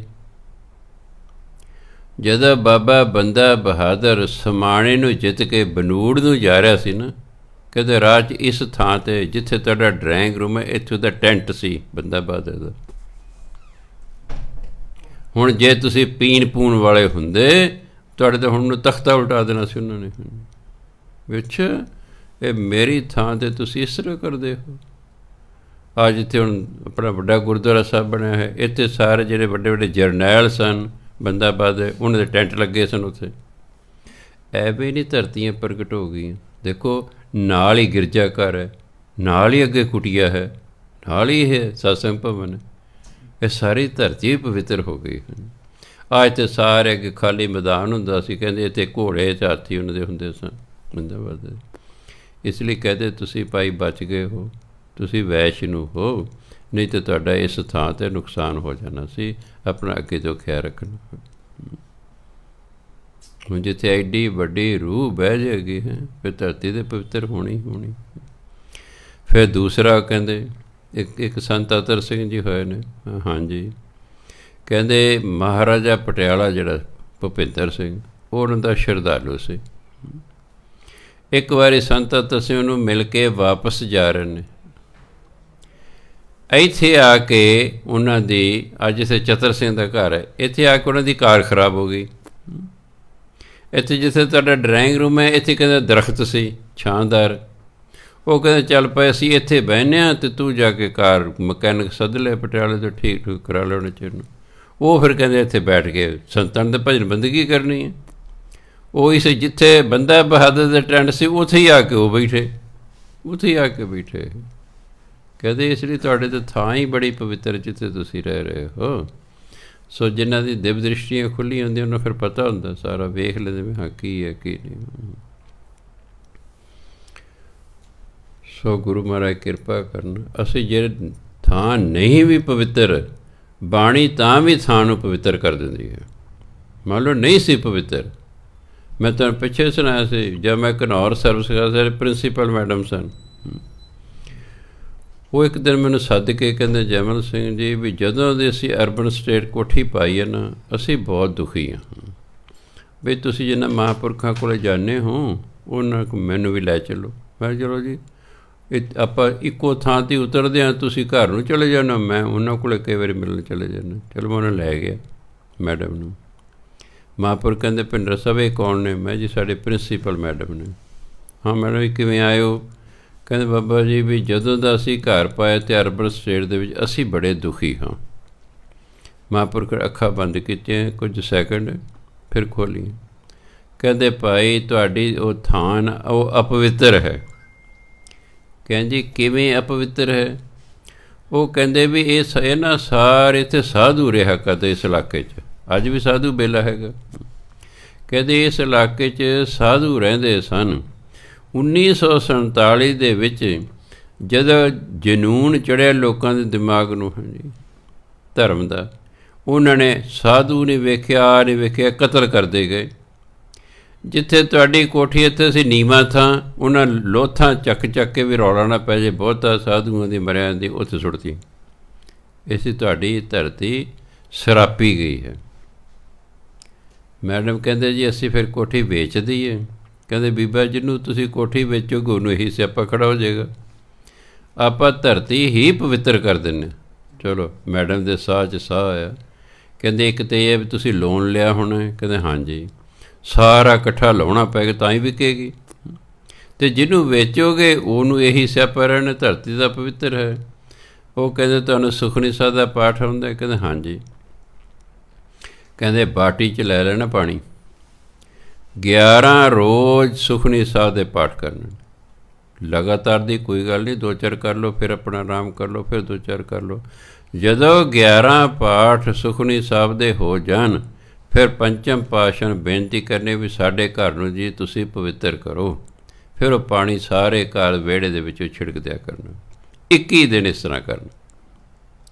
ਚਲੋ ਜੀ, ਮੈਂ ਉਹਨੂੰ ਮੈਡਮ ਨੇ ਕਿਹਾ ਵੀ ਇਸ ਤਰ੍ਹਾਂ ਕਰੋ ਵੀ ਤੁਸੀਂ 21 ਦਿਨ ਦੀ ਛੁੱਟੀ ਲੈ ਲਓ ਵੀ 11 ਪਾਠ ਤਾਂ ਰੋਜ਼। ਕਹਿੰਦੇ ਕੋਈ ਨਹੀਂ, ਮੈਂ ਦੇਖਦੀ ਹਾਂ ਇੱਕ ਦਿਨ ਕਰਕੇ। ਉਹ ਅਗਲੇ ਦਿਨ ਸਕੂਲੇ ਆ ਗਏ। ਮੈਂ ਮੈਡਮ ਜੀ ਕਹਿੰਦੇ ਮੈਂ 7 ਤੇ ਸਵੇਰੇ ਕਰ ਲਏ ਸਨ, 4 ਮੈਂ ਜਾ ਕੇ ਕਰ ਲਾਂਗੀ ਵੀ ਸਰ ਜਾਏਗਾ। ਫਿਰ ਉਹਨੇ ਛੁੱਟੀ ਨਹੀਂ ਲਈ, ਰੋਜ਼ 11 ਪਾਠ ਕਰਦੇ। 21 ਦਿਨਾਂ ਬਾਅਦ 22ਵੇਂ ਦਿਨ ਮੈਂ ਉਹਨਾਂ ਨੂੰ ਫਿਰ ਲੈ ਕੇ ਮਹਾਂਪੁਰਖਾਂ ਫਿਰ ਅੱਖਾਂ ਬੰਦ ਕੀਤੀਆਂ। ਹਾਂ ਕਹਿੰਦੇ ਬੀਬਾ ਹੁਣ ਧਰਤੀ ਪਵਿੱਤਰ ਹੋ ਗਈ ਹੈ, ਹੁਣ ਕੋਈ ਚਿੰਤਾ ਕਰਨ ਦੀ ਲੋੜ ਨਹੀਂ। ਅਤੇ ਅਗਲੇ ਹੀ ਸਾਲ ਉਹਨਾਂ ਦੀ ਦੋਨੋਂ ਲੜਕੀਆਂ ਸਨ, ਇੱਕ ਲੜਕਾ ਸੀ। ਦੋਨਾਂ ਲੜਕੀਆਂ ਨੂੰ ਇੱਕ ਪਟਿਆਲੇ MBBS ਦਾਖਲਾ ਮਿਲ ਗਿਆ, ਇੱਕ ਨੂੰ ਅੰਮ੍ਰਿਤਸਰ ਮਿਲ ਗਿਆ। ਦੋਨੋਂ ਇਸ ਵੇਲੇ ਡਾਕਟਰ ਨੇ। ਮੁੰਡਾ ਜਿਹੜਾ ਸੀ ਉਹ ਅਗਲੇ ਸਾਲ ਜਿਹੜਾ ਸੀ ਐਕਸਾਈਜ਼ ਇੰਸਪੈਕਟਰ, ਉਹ ਸਿਲੈਕਟ ਹੋ ਗਿਆ। ਆਪ ਦੋਨੋਂ ਮੀਆਂ ਬੀਬੀ ਸਰਵਿਸ ਕਰਦੇ ਸਨ, ਰੰਗ ਲੱਗ ਗਏ ਘਰ ਨੂੰ। ਇਸੀ ਧਰਤੀ ਦਾ ਬੜਾ ਫਰਕ ਹੈ। ਇਹ ਤਾਂ ਤੁਸੀਂ ਭਾਗਾਂ ਵਾਲੇ ਹੋ। ਕਿਹੋ ਜਿਹੀ ਵੀ ਮਿਲੀ ਜਦ ਤੁਸੀਂ ਕੋਠੀ ਪਾਈ, ਕਿਹੋ ਜਿਹੀ ਵੀ ਮਿਲੀ, ਤੁਸੀਂ ਉੱਥੇ ਪਾਠ ਕਰ ਸਹਿਜ ਪਾਠ ਕਰਕੇ ਸਿਮਰਨ ਕਰਕੇ ਹੁਣ ਤਾਂ ਕਦੋਂ ਉਹਦੀ ਉਹਨੂੰ ਪਵਿੱਤਰ ਕਰ ਲਿਆ ਤੁਸੀਂ। ਤੁਹਾਨੂੰ ਤਾਂ ਕੋਈ ਫਿਕਰ ਕਰਨ ਦੀ ਲੋੜ ਹੀ ਨਹੀਂ ਹੈਗੀ। ਜਿੱਥੇ ਜਾਏ ਬਹਿ ਮੇਰਾ ਸਤਿਗੁਰੂ, ਸੋ ਥਾਨ ਸੁਹਾਵਾ ਰਾਮ ਰਾਜੇ। ਜਦ ਤੁਸੀਂ ਬੈਠ ਕੇ ਪਾਠ ਕਰਦੇ ਹੋ, ਬਾਣੀ ਕੀ ਹੈ? ਗੁਰੂ ਹੈ। ਅਤੇ ਬਸ ਫਿਰ ਤਾਂ ਮਤਲਬ ਗੁਰੂ ਫਿਰ ਉਸ ਧਰਤੀ 'ਤੇ ਬੈਠੇ ਨੇ, ਤੁਹਾਡੇ ਰਾਹੀਂ ਧਰਤੀ ਪਵਿੱਤਰ ਹੋ ਜਾਂਦੀ ਹੈ। ਇਸ ਲਈ ਕਿਹੋ ਜਿਹੀ ਵੀ ਧਰਤੀ ਹੋਵੇ ਅਤੇ ਕਿਹੋ ਜਿਹੀ ਵੀ ਆਪਣੀ ਕਿਸਮਤ ਹੋਵੇ, ਜੇ ਪਾਠ ਬਾਣੀ ਧਰਤੀ ਨੂੰ ਪਵਿੱਤਰ ਕਰ ਸਕਦੀ ਹੈ ਤਾਂ ਤੁਹਾਨੂੰ ਕਿਉਂ ਨਹੀਂ ਪਵਿੱਤਰ ਕਰੇਗੀ? ਤੁਸੀਂ ਆਪ ਹੀ ਸੋਚੋ। ਜੋ ਧਰਤੀ ਨੂੰ ਬੇਜਾਣ ਚੀਜ਼ ਨੂੰ ਪਵਿੱਤਰ ਕਰ ਸਕਦੀ ਹੈ, ਸਾਨੂੰ ਕਿਉਂ ਨਹੀਂ ਪਵਿੱਤਰ ਕਰੇਗੀ? ਸਾਡੀ ਕਿਉਂ ਨਹੀਂ ਕਿਸਮਤ ਬਦਲੇਗੀ? ਧਰਤੀ ਦੇ ਵਾਲੇ ਕਿਸਮਤ ਬਦਲ ਕੇ ਰੱਖਦੇ ਵੀ ਜਾ ਤੂੰ ਸ਼ਰਾਬੀ ਸੀ, ਤੂੰ ਭਾਗਾਂ ਵਾਲੀ ਹੋ ਗਈ। ਇਸ ਲਈ ਬਾਣੀ ਪੜ੍ਹੀ ਜਾਇਆ ਕਰੋ, ਨਾਮ ਜਪੀ ਜਾਇਆ ਕਰੋ। ਜਿੱਥੇ ਵੀ ਜਾਓਗੇ, ਤੁਸੀਂ ਕਿਹਦੇ ਘਰ ਚਲੇ ਗਏ ਬਾਈ ਚਾਂਸ, ਉੱਥੇ ਤੁਸੀਂ ਸਵੇਰੇ ਨਿਤਨੇਮ ਆਪਣਾ ਕਰ ਰਹੇ ਹੋ, ਉਹਨਾਂ ਦਾ ਭਲਾ। ਭਾਵੇਂ ਤੁਸੀਂ ਉਹਨਾਂ ਲਈ ਅਰਦਾਸ ਨਾ ਵੀ ਕਰੋ, ਪਰ ਹਰ ਇੱਕ ਉਹਨਾਂ ਦੇ ਘਰ ਬੈਠ ਕੇ ਤੁਸੀਂ ਨਿਤਨੇਮ 'ਤੇ ਕੀਤਾ ਨਾ, ਕੁਝ ਸਮਾਂ ਥੋੜ੍ਹਾ ਬਹੁਤਾ ਕੋਈ ਨਾਮ 'ਤੇ ਜਪਿਆ, ਵਾਲੇ ਦਾ ਘਰ ਵੀ ਪਵਿੱਤਰ ਹੋ ਗਿਆ। ਹਾਂ, ਮਗਰ ਉਹਨੂੰ ਪਵਿੱਤਰ ਕਰ ਲਓ, ਗੱਲ ਵੱਖਰੀ ਹੈ। ਤੁਹਾਡੇ ਘਰ ਇੱਕ ਵਾਰੀ ਤਾਂ ਪਵਿੱਤਰ ਹੋ ਗਿਆ ਨਾ ਉਹ। ਇਸ ਲਈ ਤਾਂ ਵੱਡੇ ਭਾਗ ਨੇ ਜਿਹੜੇ ਬਾਣੀ ਪੜ੍ਹਦੇ ਨੇ। ਹਾਂ, ਜਿਨ੍ਹਾਂ ਘਰਾਂ 'ਚ ਬਾਣੀ ਪੜ੍ਹੇ ਵੱਡੇ ਭਾਗ ਕਰਦੇ ਨੇ। ਇਹ ਤਾਂ ਸਮਾਂ ਪਾ ਕੇ ਪਤਾ ਲੱਗਦਾ ਹੈ, ਸ਼ੁਰੂ 'ਚ ਨਹੀਂ ਪਤਾ ਲੱਗਦਾ ਲੱਗਾ। ਕਿਉਂ? ਇਹ ਤਾਂ ਹੈ ਨਹੀਂ ਵੀ ਹੱਥ ਦੇ 20 ਰੁਪਏ ਆ ਗਏ, ਜੇ ਹੱਥ ਦੇ 500 ਆ ਗਏ ਤਾਂ ਉਹ ਨੋਟ ਆ ਗਿਆ। ਇਹ ਚੀਜ਼ ਨੇ ਹੌਲੀ ਹੌਲੀ ਆਪਣਾ ਅਸਰ ਵਿਖਾਉਣਾ ਵੀ ਹਾਂ ਭਜਨ ਬੰਦਗੀ ਦਾ ਕੀ ਫਾਇਦਾ ਹੁੰਦਾ ਹੈ। ਸੋ ਕਬੀਰ ਸਾਹਿਬ ਕਹਿੰਦੇ, ਕੌੜੀ ਕਬੀਰ ਜੀ, ਜੋ ਜਨ ਪਰਮਿਤ ਪਰਮਨ ਜਾਨਾ, ਬਾਤਨ ਹੀ ਬੈਕੁੰਠ ਸਮਨ। ਕਹਿੰਦੇ ਉਹ ਤਾਂ ਐਂ ਸਮਝੋ ਵੀ ਗੱਲਾਂ ਬਾਤਾਂ ਦੇ ਬੈਕੁੰਠ ਚਲੇ ਗਿਆ। ਜਿਹੜਾ ਕਹਿੰਦਾ ਮੈਨੂੰ ਇਸ ਮਿੱਤ ਤੋਂ ਪਰਾਂ ਦਾ ਵੀ ਪਤਾ ਹੈ ਅਤੇ ਮਨ ਤੋਂ ਪਰਾਂ ਦਾ ਵੀ ਪਤਾ ਹੈ। ਨਾ ਜਾਨਾ ਬੈਕੁੰਠ ਕਹਾਂ ਹੀ। ਹੁਣ ਤਾਂ ਪਤਾ ਹੀ ਨਹੀਂ ਬੈਕੁੰਠ ਹੈ ਕਿੱਥੇ, ਕਹਾਂ ਕਿੱਥੇ। ਆਪਾਂ ਸੱਚਖੰਡ ਕਹਿੰਦੇ ਹਾਂ, ਹਿੰਦੂ ਵੀਰ ਉਸ ਨੂੰ ਬੈਕੁੰਠ ਕਹਿੰਦੇ ਨੇ। ਜਿੱਥੇ ਪਰਮਾਤਮਾ ਰਹਿੰਦਾ ਹੈ ਆਪਾਂ ਉਹਨੂੰ ਕਹਿੰਦੇ ਸੱਚਖੰਡ। ਹਿੰਦੂ ਵੀਰ ਵਿਸ਼ਨੂੰ ਮਹਾਰਾਜ ਨੂੰ ਹੀ ਪਰਮਾਤਮਾ ਮੰਨਦੇ ਹਨ। ਇਸੇ ਵਿਸ਼ਨੂੰ ਮਹਾਰਾਜ ਜਿੱਥੇ ਰਹਿੰਦੇ ਉਹਨੂੰ ਕਹਿੰਦੇ ਨੇ ਬੈਕੁੰਠ ਧਾਮ। ਸੋ ਉਹਨਾਂ ਦੇ ਪਤਾ ਹੀ ਨਹੀਂ ਬੈਕੁੰਠ ਹੈ ਕਿੱਥੇ। ਗੱਲਾਂ ਬਾਤਾਂ ਥੋੜ੍ਹੇ ਪਤਾ ਲੱਗੇਗਾ। ਜਾਣ ਜਾਣ ਸਭ ਕਹੇ ਤਹਾਂ ਹੀ। ਕਹਿੰਦੇ ਅਸੀਂ ਜਾਣਦੇ ਹਾਂ ਜੀ, ਅਸੀਂ ਜਾਣਦੇ ਹਾਂ, ਸਾਰੇ ਇਹੀ ਕਹਿੰਦੇ ਨੇ। ਕਹਿੰਦੇ ਉੱਥੇ ਹੈ ਸੱਚਖੰਡ, ਉੱਥੇ ਬੈਕੁੰਠ ਹੈ ਜੀ। ਕਹਿਨ ਕਹਾਵ ਨਾ ਪਤੀਈ ਹੈ, ਤੋ ਮਨ ਮਾਨੇ ਜਾਤੇ ਹਉਮੈ ਜਈ ਹੈ। ਜਿਹੜਾ ਕਹਿਣ ਨਾਲ ਕਿ ਹਾਂ ਜੀ ਮੈਨੂੰ ਬੈਕੁੰਠ ਦਾ ਪਤਾ ਹੈ, ਮੈਨੂੰ ਸੱਚਖੰਡ ਦਾ ਪਤਾ ਹੈ, ਸੱਚਖੰਡ ਵਸੈ ਨਿਰੰਕਾਰ ਮੈਨੂੰ ਪਤਾ ਹੈ, ਇਹ ਤਾਂ ਬਾਣੀ ਰਾਹੀਂ ਪਤਾ, ਆਪ ਤਾਂ ਨਹੀਂ ਨਾ ਗਏ। ਅਸਲ ਮਨੁੱਖ ਜਿੰਨਾ ਚਿਰ ਆਪ ਨਹੀਂ ਜਾਂਦਾ ਉਹਨਾਂ ਚਿਰ ਉਹਨੂੰ ਨਹੀਂ ਅਸਲ ਪਤਾ ਲੱਗਦਾ ਹੈਗਾ। ਠੀਕ, ਅਸੀਂ ਜੋਗਰਾਫੀ ਪੜ੍ਹਾਈ ਹੈ, 37 ਸਾਲ ਪੜ੍ਹਾਈ ਹੈ, ਸਾਰਾ ਵਰਲਡ ਪੜ੍ਹਾਇਆ ਹੋਇਆ ਹੈ। ਕਿਸੇ ਦੇਸ਼ ਦਾ ਟਾਈਮ ਪੁੱਛ ਲਓ, ਫਿਰ ਤੋਂ ਕਿਸੇ ਦੇਸ਼ ਦਾ ਮੌਸਮ ਪੁੱਛ ਲਓ, ਕਿਸੇ ਦੇਸ਼ ਦੀ ਧਰਤੀ ਕਿਹੋ ਜਿਹੀ ਉਹ ਪੁੱਛ ਲਓ, ਉੱਥੋਂ ਦੇ ਲੋਕ ਆਮ ਕਿੱਤਾ ਕੀ ਕਰਦੇ ਉਹ ਪੁੱਛ ਲਓ। ਅਸੀਂ ਸਾਰੀ ਉਮਰ ਆਹੀ ਪੜ੍ਹਾਇਆ ਜੀ, ਇਹੀ ਪੜ੍ਹਾਇਆ ਸਾਰੀ ਉਮਰ। ਪਰ ਜੋ ਗਿਆਨ ਉੱਥੇ ਜਾ ਕੇ ਹੋਵੇਗਾ, ਕਿਤਾਬਾਂ ਦਾ ਗਿਆਨ ਤਾਂ ਸਿਰਫ ਸਹਾਇਤਾ ਕਰਦਾ ਹੈ, ਪਰ ਜੋ ਤੁਸੀਂ ਅੱਖਾਂ ਨਾਲ ਵੇਖੋਗੇ ਅਸਲ ਗਿਆਨ ਤਾਂ ਉਹ ਹੁੰਦਾ ਹੈ। ਅਸਲ ਗਿਆਨ ਫਿਰ ਉਹ ਭੁੱਲਿਆ ਨਹੀਂ ਕਰਦਾ ਹੁੰਦਾ। ਕਿਤਾਬਾਂ ਦਾ ਗਿਆਨ ਤਾਂ ਰੱਟਾ ਲਾਇਆ ਭੁੱਲ ਜਾਏਗਾ, ਰੱਟਾ ਭੁੱਲ ਜਾਏਗਾ। ਜਿਵੇਂ ਮੰਨ ਲਓ ਗੁਰੂਆਂ ਦਾ ਜੀਵਨ ਸੁਣਾਉਣਾ, ਹਰ ਵਾਰੀ ਮੈਨੂੰ ਥੋੜ੍ਹਾ ਜਿਹਾ ਰਿਪੀਟ ਕਰਨਾ ਪੈਂਦਾ। ਮੰਨ ਲਓ ਜੇ ਮੇਰੇ ਹੀ ਗੁਰੂਆਂ ਦੇ ਨਾਲ ਆ, ਫਿਰ ਤਾਂ ਮੈਨੂੰ ਕੋਈ ਰਟਣ ਲਾਉਣ ਦੀ ਲੋੜ ਹੁੰਦੀ ਹੈ। ਸੋ ਇਸ ਲਈ ਇਹ ਤਾਂ ਬਾਣੀ ਦਾ ਗਿਆਨ ਹੈ। ਹਾਂਜੀ, ਸੱਚਖੰਡ ਵਸੈ ਨਿਰੰਕਾਰ, ਹਾਂਜੀ ਰੱਬ ਸੱਚਖੰਡ ਰਹਿੰਦਾ ਹੈ।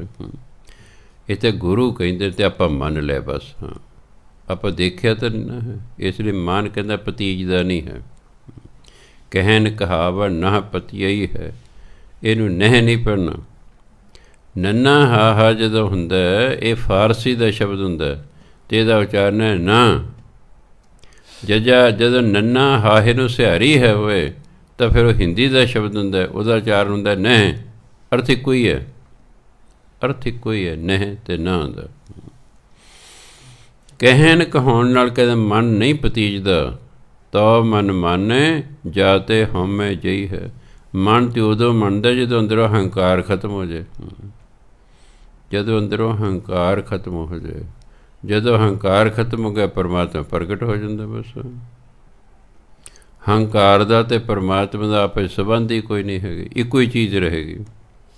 ਜੇ ਹੰਕਾਰ ਹੈ ਤਾਂ ਪਰਮਾਤਮਾ ਨਹੀਂ ਹੋਏਗਾ, ਜੇ ਪਰਮਾਤਮਾ ਤਾਂ ਫਿਰ ਹੰਕਾਰ ਨਹੀਂ ਹੋਏਗਾ। ਜਿਵੇਂ ਜੇ ਚਾਨਣ ਹੈ ਤਾਂ ਫਿਰ ਹਨੇਰਾ ਨਹੀਂ ਹੁੰਦਾ, ਅਤੇ ਜੇ ਹਨੇਰਾ ਹੈ ਤਾਂ ਫਿਰ ਚਾਨਣ ਨਹੀਂ ਹੁੰਦਾ, ਇੱਕੋ ਹੀ ਚੀਜ਼ ਰਹਿੰਦੀ ਹੈ। ਜਬ ਲਗ ਮਨ ਬੈਕੁੰਠ ਕੀ ਆਸ, ਤਬ ਲਗ ਹੋਏ ਨਹੀਂ ਚਰਨ ਨਿਵਾਸ। ਕਹਿੰਦਾ ਜਿੰਨਾ ਚਿਰ ਤੁਸੀਂ ਇੱਛਾ ਰੱਖੀ ਹੈ ਨਾ ਬੈਕੁੰਠ ਦੀ, ਪਰਮਾਤਮਾ ਦੇ ਚਰਨਾਂ 'ਚ ਤੁਹਾਡਾ ਨਿਵਾਸ ਹੀ ਨਹੀਂ ਹੋਣਾ। ਕਹਿੰਦੇ ਕਿਸੇ ਇੱਛਾ ਦੀ ਲੋੜ ਨਹੀਂ, ਬਸ ਨਾਮ ਜਪੀ ਜਾਓ, ਪਰਮਾਤਮਾ ਦਾ ਨਾਮ ਜਪੀ ਜਾਓ, ਇਸੇ 'ਚ ਹੀ ਸਭ ਕੁਛ ਹੈ। ਬਸ ਜੇ ਆਸ ਰੱਖੀ ਪਰ ਉਹ ਨਾ ਪੂਰੀ ਹੋਈ ਫਿਰ ਬੰਦਾ ਔਖਾ ਹੁੰਦਾ ਹੈ। ਕਹਿੰਦੇ ਜਿੰਨਾ ਚਿਰ ਮਨ 'ਚ ਬੈਕੁੰਠ ਦੀ ਆਸ ਹੈ ਨਾ, ਤਬ ਲਗ ਹੋਏ ਨਹੀਂ ਚਰਨ ਨਿਵਾਸ, ਉਹਨਾਂ ਚਿਰ ਪਰਮਾਤਮਾ ਦੇ ਚਰਨਾਂ 'ਚ ਨਿਵਾਸ ਨਹੀਂ ਮਿਲਦਾ। ਕਹੋ ਕਬੀਰੇ ਕਹੀਐ ਕਾਹੇ, ਸਾਧ ਸੰਗਤ ਬੈਕੁੰਠ ਹੈ ਆਹੇ। ਕਬੀਰ ਸਾਹਿਬ ਕਹਿੰਦੇ ਦੱਸੋ ਕਿਸ ਨੂੰ ਕਹੀਏ ਕਿ ਗੁਰੂ ਦੀ ਸੰਗਤ ਹੀ ਬੈਕੁੰਠ ਹੈ, ਸਾਧ ਸੰਗਤ ਹੀ ਬੈਕੁੰਠ ਹੈ। ਸੰਤ ਵਰਿਆਮ ਸਿੰਘ ਜੀ ਮਹਾਰਾਜ ਰਤਵਾੜਾ ਸਾਹਿਬ ਵਾਲਿਆਂ ਦਾ ਇੱਕ ਵਾਰੀ ਚੰਡੀਗੜ੍ਹ ਦੇ ਦੀਵਾਨ ਲੱਗਾ ਹੋਇਆ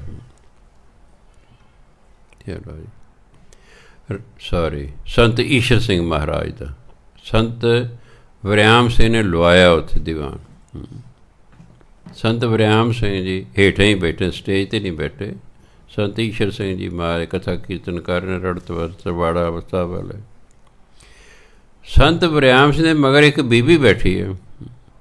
ਉਹ ਕਹਿੰਦੇ ਵੀਰ ਜੀ ਆਹ ਤੁਹਾਡੇ ਅੱਗੇ ਜਿਹੜੀਆਂ 3 ਰੂਹਾਂ ਬੈਠੀਆਂ ਨੇ ਇਹ ਕੌਣ ਨੇ? ਉਹ ਕਹਿੰਦੇ ਬੀਬਾ ਮੈਨੂੰ ਤਾਂ ਨਹੀਂ ਦਿਸਦੀਆਂ। ਕਹਿੰਦੇ ਆਹ ਦੇਖੋ 3 ਬੈਠੇ ਨੇ। ਕਹਿੰਦੇ ਬੀਬਾ ਮੇਰੀ ਦਿਵ ਦ੍ਰਿਸ਼ਟੀ ਨਹੀਂ ਅਜੇ ਖੁੱਲ੍ਹੀ, ਇਸ ਲਈ ਮੈਨੂੰ ਨਹੀਂ ਪਤਾ ਹੈਗਾ, ਅਤੇ ਆਪਾਂ ਨਾ ਬਾਅਦ ਦੇ ਵਿੱਚ ਮੈਂ ਤੁਹਾਨੂੰ ਮਿਲਾ ਦਾਂਗਾ ਸੰਤ ਈਸ਼ਰ ਸਿੰਘ ਮਹਾਰਾਜ ਨਾਲ, ਉਹ ਤੈਨੂੰ ਦੱਸਣਗੇ। ਦੀਵਾਨ ਸਮਾਪਤ ਹੋ ਗਏ, ਮਹਾਂਪੁਰਖ ਉਸ ਬੀਬੀ ਨੂੰ ਲੈ ਗਏ। ਕਹਿ ਜੀ ਤੁਹਾਡੇ ਦੀਵਾਨ ਚੱਲ ਰਿਹਾ ਸੀ, ਇਹ ਬੀਬੀ ਮੇਰੇ ਮਗਰ ਬੈਠੀ ਸੀ। ਮਹਾਂਪੁਰਖਾਂ ਦੇ ਇਹ ਮੈਨੂੰ ਕਹਿੰਦੇ ਵੀ ਵੀਰ ਜੀ ਆਹ ਤੁਹਾਡੇ ਅੱਗੇ 3 ਰੂਹਾਂ ਜਿਹੜੀਆਂ ਬੈਠੀਆਂ ਕੌਣ ਨੇ? ਮੈਂ ਕਿਹਾ ਵੀ ਬੀਬਾ ਮੈਨੂੰ ਤਾਂ ਕੋਈ ਦਿਸਦਾ ਨਹੀਂ ਹੈ। ਨਹੀਂ ਕਹਿੰਦੇ ਆਹ ਦੇਖੋ 3 ਬੈਠੀਆਂ ਨੇ। ਕਹਿੰਦੇ ਮੈਂ ਫਿਰ ਅੰਦਾਜ਼ਾ ਲਾਇਆ ਇਹਦੀ ਦਿਵ ਦ੍ਰਿਸ਼ਟੀ ਖੁੱਲ੍ਹ ਗਈ ਹੈ, ਮੇਰੀ ਨਹੀਂ ਖੁੱਲ੍ਹੀ। ਮਹਾਰਾਜ ਦੱਸੋ ਕੌਣ ਸਨ? ਕਹਿੰਦੇ 3 ਦੇਵਤੇ ਬੈਠੇ ਸਨ। ਉਹ ਤਾਂ ਬ੍ਰਹਮਾ ਬੈਠਾ ਸੀ, ਵਿਸ਼ਨੂੰ ਬੈਠੇ, ਸ਼ਿਵ ਜੀ ਬੈਠੇ ਸੀ, ਉਹ 3 ਬੈਠੇ ਸਨ। ਫਿਰ ਹੈ ਨਾ ਬੈਕੁੰਠ। ਸਾਧ ਸੰਗਤ 'ਚ 3 ਦੇਵਤੇ ਸਤਸੰਗ ਕਰਨ ਆਏ ਹਨ। ਹਾਂਜੀ, ਇਸ ਲਈ ਸਾਧ ਸੰਗਤ ਹੀ ਬੈਕੁੰਠ ਹੈ, ਜਿੱਥੇ ਵਿਸ਼ਨੂੰ ਮਹਾਰਾਜ ਆਪ ਹੀ ਚੱਲ ਕੇ ਆ ਗਏ। ਹਾਂ, ਉਹ ਤਾਂ ਆਪਾਂ ਨੇ ਦਿਵ ਦ੍ਰਿਸ਼ਟੀ ਨਹੀਂ ਖੁੱਲ੍ਹੀ, ਜਿੱਦੇ ਖੁੱਲ੍ਹ ਗਈ ਨਾ ਇਹ ਜਾਣ ਨੂੰ ਨਾ ਉੱਠਣ ਨੂੰ ਜੀਅ ਨਹੀਂ ਕਰਨਾ। ਇੱਥੇ ਬੈਠੇ ਰਹੋ ਯਾਰ, ਕਿਆ ਆਨੰਦ ਆ, ਕਦੇ ਕੋਈ ਆ ਰਿਹਾ ਕਦੇ ਕੋਈ ਆ ਰਿਹਾ, ਬੈਠੇ ਰਹੋ ਆਨੰਦ ਮਾਣੀ ਜਾਓ। ਅੱਖਾਂ 'ਚ ਤੁਹਾਡੇ ਪਾਣੀ ਵੱਗੀ ਜਾਏਗਾ ਵੈਰਾਗ 'ਚ ਆ ਕੇ। ਜਦੋਂ ਰੂਹ ਆਏਗੀ ਨਾ, ਅਜੇ ਨਾ ਵੀ ਦੱਸੇ, ਜਦੋਂ ਕਦੇ ਰੂਹ ਤੁਹਾਡੇ ਨੇੜੇ ਲੰਘ ਗਈ ਨਾ, ਤੁਹਾਡਾ ਤਾਂ ਸਰੀਰ 'ਤੇ ਕੰਟਰੋਲ ਹੀ ਨਹੀਂ ਰਹਿਣਾ, ਇਹ ਤਾਂ ਹਿੱਲਣ ਲੱਗ ਜਾਣਾ ਹੈਗਾ। ਇਹ ਕੰਟਰੋਲ ਨਹੀਂ, ਬਾਡੀ ਕੰਟਰੋਲ ਨਹੀਂ ਹੁੰਦਾ। ਇਹ ਤਾਂ ਬਹੁਤ ਦੇਰ ਬਾਅਦ ਜਾ ਕੇ ਫਿਰ ਬੰਦਾ ਨੋਰਮਲ ਬੈਠਾ ਰਹਿੰਦਾ ਅਤੇ ਉਹ ਦਰਸ਼ਨ ਕਰਦਾ ਰਹਿੰਦਾ ਹੈ।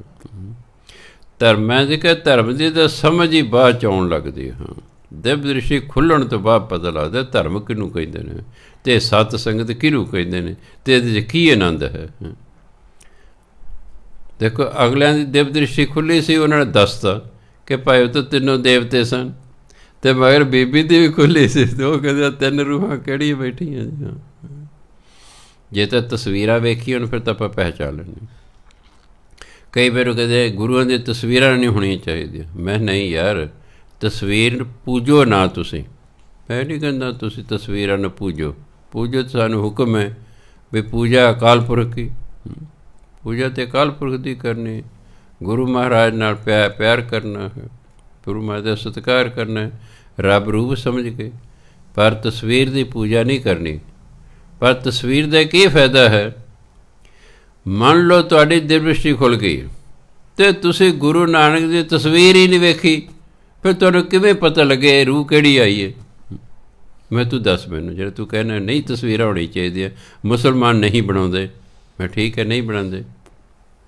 ਮੈਂ ਇੱਕ ਵਾਰੀ ਮੈਂ ਬੈਠਾ, ਉਹ ਹੈਗਾ ਸੀ ਗੁਰਮੁਖ ਸਿੰਘ ਟਿਵਾਣਾ, ਉਹਦੇ ਘਰ ਮੈਂ ਬੈਠਾ, ਕੀਰਤਨ ਹੋ ਰਿਹਾ ਹੈ। ਮੈਨੂੰ ਅਮਰ ਆਜ਼ਾਦ ਸਿੰਘ ਦਾ ਲੜਕਾ ਕਹਿੰਦਾ ਬਾਬਾ ਜੀ ਮੁਹੰਮਦ ਸਾਹਿਬ ਦੇ ਨਹੀਂ ਕਦੇ ਦਰਸ਼ਨ ਕੀਤੇ, ਉਹਨਾਂ ਦੀ ਤਸਵੀਰ ਨਹੀਂ ਹੈਗੀ, ਵੀ ਉਹਨਾਂ ਨੂੰ ਬੁਲਾਓ, ਬੇਨਤੀ ਕਰੋ। ਮੈਂ ਕਿਹਾ ਯਾਰ ਐਡੀ ਵੱਡੀ ਰੂਹ ਨੂੰ ਬੁਲਾਉਣਾ ਹੈ। ਚਲੋ ਮੈਂ ਬੇਨਤੀ ਕੀਤੀ ਵੀ ਸੱਚੇ ਪਾਤਸ਼ਾਹ ਮੁਹੰਮਦ ਸਾਹਿਬ ਦੀ ਗੱਲ ਇਹ ਹੈ ਵੀ ਤੁਹਾਡੀ ਤਸਵੀਰ ਤਾਂ ਕੋਈ ਹੈ ਨਹੀਂ, ਅਤੇ ਸਾਨੂੰ ਕੀ ਪਤਾ ਲੱਗੇਗਾ ਤੁਸੀਂ ਸ਼ਕਲ ਸੂਰਤ ਤੁਹਾਡੀ ਕੀ ਹੈ? ਵੀ ਕਿਰਪਾ ਕਰਕੇ ਸਾਨੂੰ ਸੈਕਿੰਡ 2 ਸੈਕਿੰਡ ਲਈ ਦਰਸ਼ਨ ਦਿਓ। ਅਤੇ ਮੈਂ ਜੇ ਬੇਨਤੀ ਕਰ ਰਿਹਾ ਅਤੇ ਉਹਨੇ ਮੇਰੇ ਗੋਡੇ 'ਤੇ ਹੱਥ ਲੱਗਦਾ ਵੀ ਆ ਗਏ ਨੇ। ਦੇਖਿਆ ਕੋਈ ਜਿਵੇਂ ਅੱਧੀ ਦਾੜੀ ਚਿੱਟੀ ਸੀ, ਅੱਧੀ ਕਾਲੀ ਸੀ, ਇਸਤਰੀ ਜਿਵੇਂ ਖੁੱਲ੍ਹੀ ਹੈ, ਇਸਤਰੀ ਖੁੱਲ੍ਹੀ ਕੱਟੀ ਹੋਈ ਨਹੀਂ ਸੀ, ਇਸਤਰੀ ਖੁੱਲ੍ਹੀ ਦਾੜੀ ਸੀ। ਸਿਰ 'ਤੇ ਜਿਹੜਾ ਕੁੱਲਾ ਸੀ, ਐਨ ਲੈਂਦੇ ਟੋਪੀ ਜੀ ਮੁਸਲਮਾਨ ਹੈ ਇਸ ਤੇ ਕੋਨੀ, ਹਾਂ ਉਹ ਕੁੱਲਾ ਸੀ। ਹਰੀ ਚਾਦਰ ਨਾਲ ਉਹਨਾਂ ਆਪਣੇ ਸਰੀਰ ਨੂੰ ਢੱਕਿਆ ਹੋਇਆ ਸੀ। ਫਿਰ ਮੈਨੂੰ ਵਿਸ਼ਵਾਸ ਹੋ ਗਿਆ ਵੀ ਮੁਸਲਮਾਨਾਂ ਦਾ ਜਿਹੜਾ ਪਹਿਰਾਵਾ ਹੈ ਹਰੀ ਚਾਦਰ ਹੈ। ਇਹਨਾਂ ਦੀਆਂ ਸਮਾਧਾਂ 'ਤੇ ਵੀ ਹਰੀ ਚਾਦਰ ਚੜ੍ਹਾਉਂਦੇ ਨੇ, ਹਾਂਜੀ ਜਿੰਨੀ ਸਮਾਧਾਂ ਨੇ। ਫਿਰ ਮੈਂ ਬਸ ਹੁਣ 1 ਜਾਂ 2 ਸੈਕਿੰਡ ਤੋਂ ਬਾਅਦ ਅਲੋਪ ਹੋ ਗਏ। ਮੈਂ ਕਿਹਾ ਉਸ ਮੇਰ ਨੂੰ, ਮੈਂ ਕਿਹਾ ਕਿ ਜੇ ਮੈਂ ਆਰਟਿਸਟ ਹੁੰਦਾ ਨਾ, ਡਰਾਇੰਗ ਬਣਾਉਂਦੀ, ਮੈਂ ਫੋਟੋ ਬਣਾ ਦੇਣੀ ਸੀ। ਚਾਹੇ ਮੁਸਲਮਾਨ ਮੇਰੇ ਨਾਲ ਲੜੀ ਜਾਂਦੇ, ਜੋ ਮਰਜ਼ੀ ਕਰਦੇ, ਮੈਂ ਕਹਿੰਦਾ ਵੀ ਆਹ ਲਓ ਮੁਹੰਮਦ ਸਾਹਿਬ ਦੀ ਫੋਟੋ। ਉਹ ਤਾਂ ਬੇਨਤੀ ਕਰਨ ਦੇ, ਕਿਉਂਕਿ ਫਿਰ ਉਹ ਇਕੱਲੇ ਆਏ ਤਾਂ ਫਿਰ ਪਤਾ ਲੱਗ ਗਿਆ ਵੀ ਆਹ ਨੇ, ਨਹੀਂ ਤਾਂ ਜੀ ਉਂਝ ਆ ਜੀ ਕੀ ਪਤਾ ਲੱਗਦਾ ਹੈ। ਇਸੇ ਤਸਵੀਰਾਂ ਵੀ ਜ਼ਰੂਰ ਚਾਹੀਦੀਆਂ ਹੁੰਦੀਆਂ, ਐਸੀ ਗੱਲ ਨਹੀਂ। ਹਾਂ ਠੀਕ ਹੈ, ਸਿੱਖ ਧਰਮ 'ਚ ਤਸਵੀਰ ਪੂਜਾ ਨਹੀਂ ਹੈਗੀ, ਪਰ ਤਸਵੀਰ ਤੋਂ ਘੱਟ ਪਤਾ ਤਾਂ ਲੱਗਦਾ ਹੈ। ਕਈ ਕਹਿ ਨਹੀਂ ਜੀ ਇਹ ਤਾਂ ਬਨੋਟੀ ਨੇ, ਇੱਕ ਅਸਲੀ ਨੇ। ਮੈਂ ਦੇਖਿਆ ਸੋਭਾ ਸਿੰਘ ਆਰਟਿਸਟ ਨੇ, ਜਿਹੜੀ ਨਾ ਗੁਰੂ ਗੋਬਿੰਦ ਸਿੰਘ ਮਹਾਰਾਜ ਦੀ ਫੋਟੋ ਬਣਾਈ ਨਾ, 90% ਗੁਰੂ ਮਹਾਰਾਜ ਨਾਲ ਮਿਲਦੀ ਉਹ, ਪਤਾ ਲੱਗਦਾ ਵੀ ਹਾਂ ਐਨੇ। ਐਸੀ ਗੱਲ ਨਹੀਂ ਹੈ। ਪਤਾ ਨਹੀਂ ਇਹਨਾਂ ਲੋਕਾਂ ਦੀ ਕਿੰਨੀ ਕਮਾਈ ਹੈ, ਹਾਂਜੀ, ਜਿਹੜੇ ਇਸ ਤਰ੍ਹਾਂ ਬਣਾਉਂਦੇ ਨੇ। ਸੋਭਾ ਸਿੰਘ ਵਰਗੇ ਆਰਟਿਸਟ ਪੈਦਾ ਹੋਣੇ ਰੋਜ਼ ਰੋਜ਼ ਕਾਲਾ ਜੀ ਦਾ ਬੜਾ ਥੋੜ੍ਹਾ ਹੀ ਹੈ, ਹਾਂਜੀ। ਉਹ 6 ਮਹੀਨੇ ਗੁਰੂ ਨਾਨਕ ਦੇਵ ਜੀ ਅਰਦਾਸ ਕਰਦੇ, ਸੱਚੇ ਪਾਤਸ਼ਾਹ ਮੈਂ ਤੁਹਾਡੀ ਤਸਵੀਰ ਬਣਾਉਣੀ ਹੈ, ਤੁਸੀਂ ਮੈਨੂੰ ਸੁਪਨੇ 'ਚ ਦਰਸ਼ਨ ਦਿਓ। ਵੀ ਠੀਕ ਹੈ, ਮੇਰੇ ਭਾਗ ਨਹੀਂ ਕਿ ਜਾਗਦੇ ਮੈਨੂੰ ਤੁਹਾਡੇ ਦਰਸ਼ਨ, ਮੈਨੂੰ ਸੁਪਨੇ। ਕਿ ਮੈਂ ਰੋਜ਼ ਰਾਤ ਨੂੰ ਅਰਦਾਸ ਕਰਕੇ ਸੌਂਦਾ ਸੀ। 6 ਮਹੀਨੇ ਬਾਅਦ ਮੈਨੂੰ ਗੁਰੂ ਨਾਨਕ ਦੇਵ ਮਹਾਰਾਜ ਨੇ ਦਰਸ਼ਨ ਦਿੱਤੇ। ਮੈਂ ਕਿਤੇ ਬੜੇ ਧਿਆਨ ਨਾਲ ਉਹਨਾਂ ਦੀ ਪੱਗ ਵੇਖੀ, ਕਿਸ ਤਰ੍ਹਾਂ ਦੇ ਵਾਲ ਨੇ, ਕੀ ਹੈ ਗਲ 'ਚ ਉਹਨਾਂ ਦੇ, ਕੀ ਪਾਇਆ ਹੋਇਆ, ਕਿਹੋ ਜਿਹਾ ਚੋਲਾ ਪਾਇਆ ਹੋਇਆ ਉਹਨਾਂ ਦੇ, ਕਿੰਨਾ ਕੁ ਸਰੀਰ ਲੰਮਾ ਹੈ, ਕੀ ਹੈ, ਬੜੇ ਮੈਂ ਧਿਆਨ ਨਾਲ ਵੇਖਿਆ। ਅਤੇ ਮੈਂ ਉਹਨਾਂ ਨੂੰ ਮੱਥਾ ਟੇਕਿਆ, ਤੁਹਾਡਾ ਬਹੁਤ ਬਹੁਤ ਧੰਨਵਾਦ ਹੈ। ਅਲੋਪ ਹੋ ਗਏ। ਮੈਂ ਉਸੇ ਵੇਲੇ ਉੱਠ ਕੇ ਕਹਿੰਦੇ ਗੁਰੂ ਨਾਨਕ ਦੀ ਤਸਵੀਰ ਬਣਾਉਣੀ ਸ਼ੁਰੂ ਕਰਤੀ, ਜਿਹੜੀ ਹੱਥ ਵਾਲੀ ਸੀ। ਦੇਖੋ ਘਰ ਤਸਵੀਰ ਵਿਕ ਗਈ ਹੋਏ ਨੇ, ਲੱਖਾਂ ਦੀ ਤਾਦਾਦ 'ਚ ਤਸਵੀਰ ਵਿਕੀ। ਕਹਿੰਦੇ 6 ਮਹੀਨੇ ਮੈਨੂੰ ਲੱਗ ਗਏ। ਫਿਰ ਕਹਿੰਦੇ ਇੱਕ ਸਮੱਸਿਆ ਫਿਰ ਖੜ੍ਹੀ ਹੋ ਗਈ। ਕਹਿੰਦੇ ਹੁਣ ਮੈਂ ਤਾਂ ਉਹਨਾਂ ਨੂੰ ਦੇਖ ਲਿਆ, ਮੈਂ ਹੱਥ ਦੀਆਂ ਲਕੀਰਾਂ ਨਹੀਂ ਵੇਖੀ ਵੀ ਆਖਰਕਾਰ ਐਡੀ ਉੱਚੀ ਰੂਹ ਹੈ, ਸਾਡੇ ਵਰਗੀਆਂ ਲਕੀਰਾਂ ਥੋੜ੍ਹੀ ਹੋ ਸਕਦੀਆਂ ਉਹਦੇ ਹੱਥ ਦੀਆਂ। ਹਾਂਜੀ ਠੀਕ ਹੈ, ਚਲੋ ਜੀ। ਮੈਂ ਕਹਿੰਦਾ ਹਿੰਦੁਸਤਾਨ ਦੇ ਵੱਡੇ ਵੱਡੇ ਜੋਤਸ਼ੀਆਂ ਕੋਲ ਗਿਆ ਵੀ ਕ੍ਰਿਸ਼ਨ ਮਹਾਰਾਜ ਜੀ ਕਿਹੋ ਜਿਹੀਆਂ ਸਨ, ਰਾਮਚੰਦਰ ਜੀ ਕਿਹੋ ਜਿਹੀਆਂ ਸਨ, ਕੀ ਸੀ। ਕਹਿੰਦਾ ਬਹੁਤ ਸਾਰਿਆਂ ਨਾਲ ਸਲਾਹ ਕਰਕੇ ਫਿਰ ਮੈਂ ਉਹਨਾਂ ਦੇ, ਕਿਉਂਕਿ ਹੱਥ ਐਂ ਵਿਖਾਉਣਾ ਸੀ ਅਤੇ ਫਿਰ ਲਕੀਰਾਂ ਵੀ ਤਾਂ ਵਿਖਾਉਣੀਆਂ ਸਨ। ਕਹਿੰਦਾ ਫਿਰ ਉਹਨਾਂ ਨੂੰ ਕੰਸਲਟ ਕਰਕੇ ਮੈਂ ਫਿਰ ਹੱਥ ਦੀਆਂ ਲਕੀਰਾਂ ਬਣਾਈਆਂ, ਫਿਰ ਇਹ ਤਸਵੀਰ ਬਣਾਈ ਹੈ। ਸੋ ਤਸਵੀਰ ਦਾ ਆਹ ਫਾਇਦਾ ਮੈਂ ਦੇਖਿਆ ਹੈ ਕਿ ਜਦੋਂ ਕਦੇ ਦਿਵ ਦ੍ਰਿਸ਼ਟੀ ਖੁੱਲ੍ਹੇ ਅਸੀਂ ਪਹਿਚਾਣ ਸਕਦੇ ਹਾਂ ਕਿ ਕੌਣ ਆਇਆ ਹੈ, ਤਾਂ ਜੋ ਅਸੀਂ ਉਹਦਾ ਪ੍ਰੋਪਰ ਸਤਿਕਾਰ ਕਰ ਸਕੇ ਵੀ ਕਿਹੜੀ ਰੂਹ ਆਈ ਹੋਈ ਹੈ। ਸੋ ਸਤਿਕਾਰਯੋਗ ਸਾਧ ਸਿੰਘ ਜੀ ਕਹਿੰਦੇ ਕਹੋ ਕਬੀਰੇ ਕਹੀਏ ਕਾਹੇ, ਕਬੀਰ ਸਾਹਿਬ ਕਹਿੰਦੇ ਕਿਸ ਨੂੰ ਕਹੀਏ, ਸਾਧ ਸੰਗਤ ਬੈਕੁੰਠ ਹੈ ਆਹੇ, ਆਹੇ ਮੈਨੇ ਹੈ, ਸਾਧ ਸੰਗਤ ਹੀ ਅਸਲ 'ਚ ਬੈਕੁੰਠ ਹੈ। ਤਾਂ ਕਿ ਵਿੱਚ ਸੰਗਤ ਹਰ ਪ੍ਰਭ ਵਸੈ ਜੀਓ, ਜਿੱਥੇ ਰੱਬ ਵਸਦਾ ਉਹ ਸੱਚਖੰਡ ਹੈ ਨਾ, ਤੇ ਵਿੱਚ ਸੰਗਤ ਹਰ ਪ੍ਰਭ ਵਸੈ ਜੀ, ਇਸ ਵੇਲੇ ਆ ਸੱਚਖੰਡ ਹੈ, ਇਸ ਵੇਲੇ ਆ ਸੱਚਖੰਡ ਹੈ। ਸਤਿਕਾਰਯੋਗ ਸਾਧ ਸਿੰਘ ਜੀ, ਵਾਹਿਗੁਰੂ ਜੀ ਕਾ ਖਾਲਸਾ, ਵਾਹਿਗੁਰੂ ਜੀ ਕੀ ਫਤਿਹ।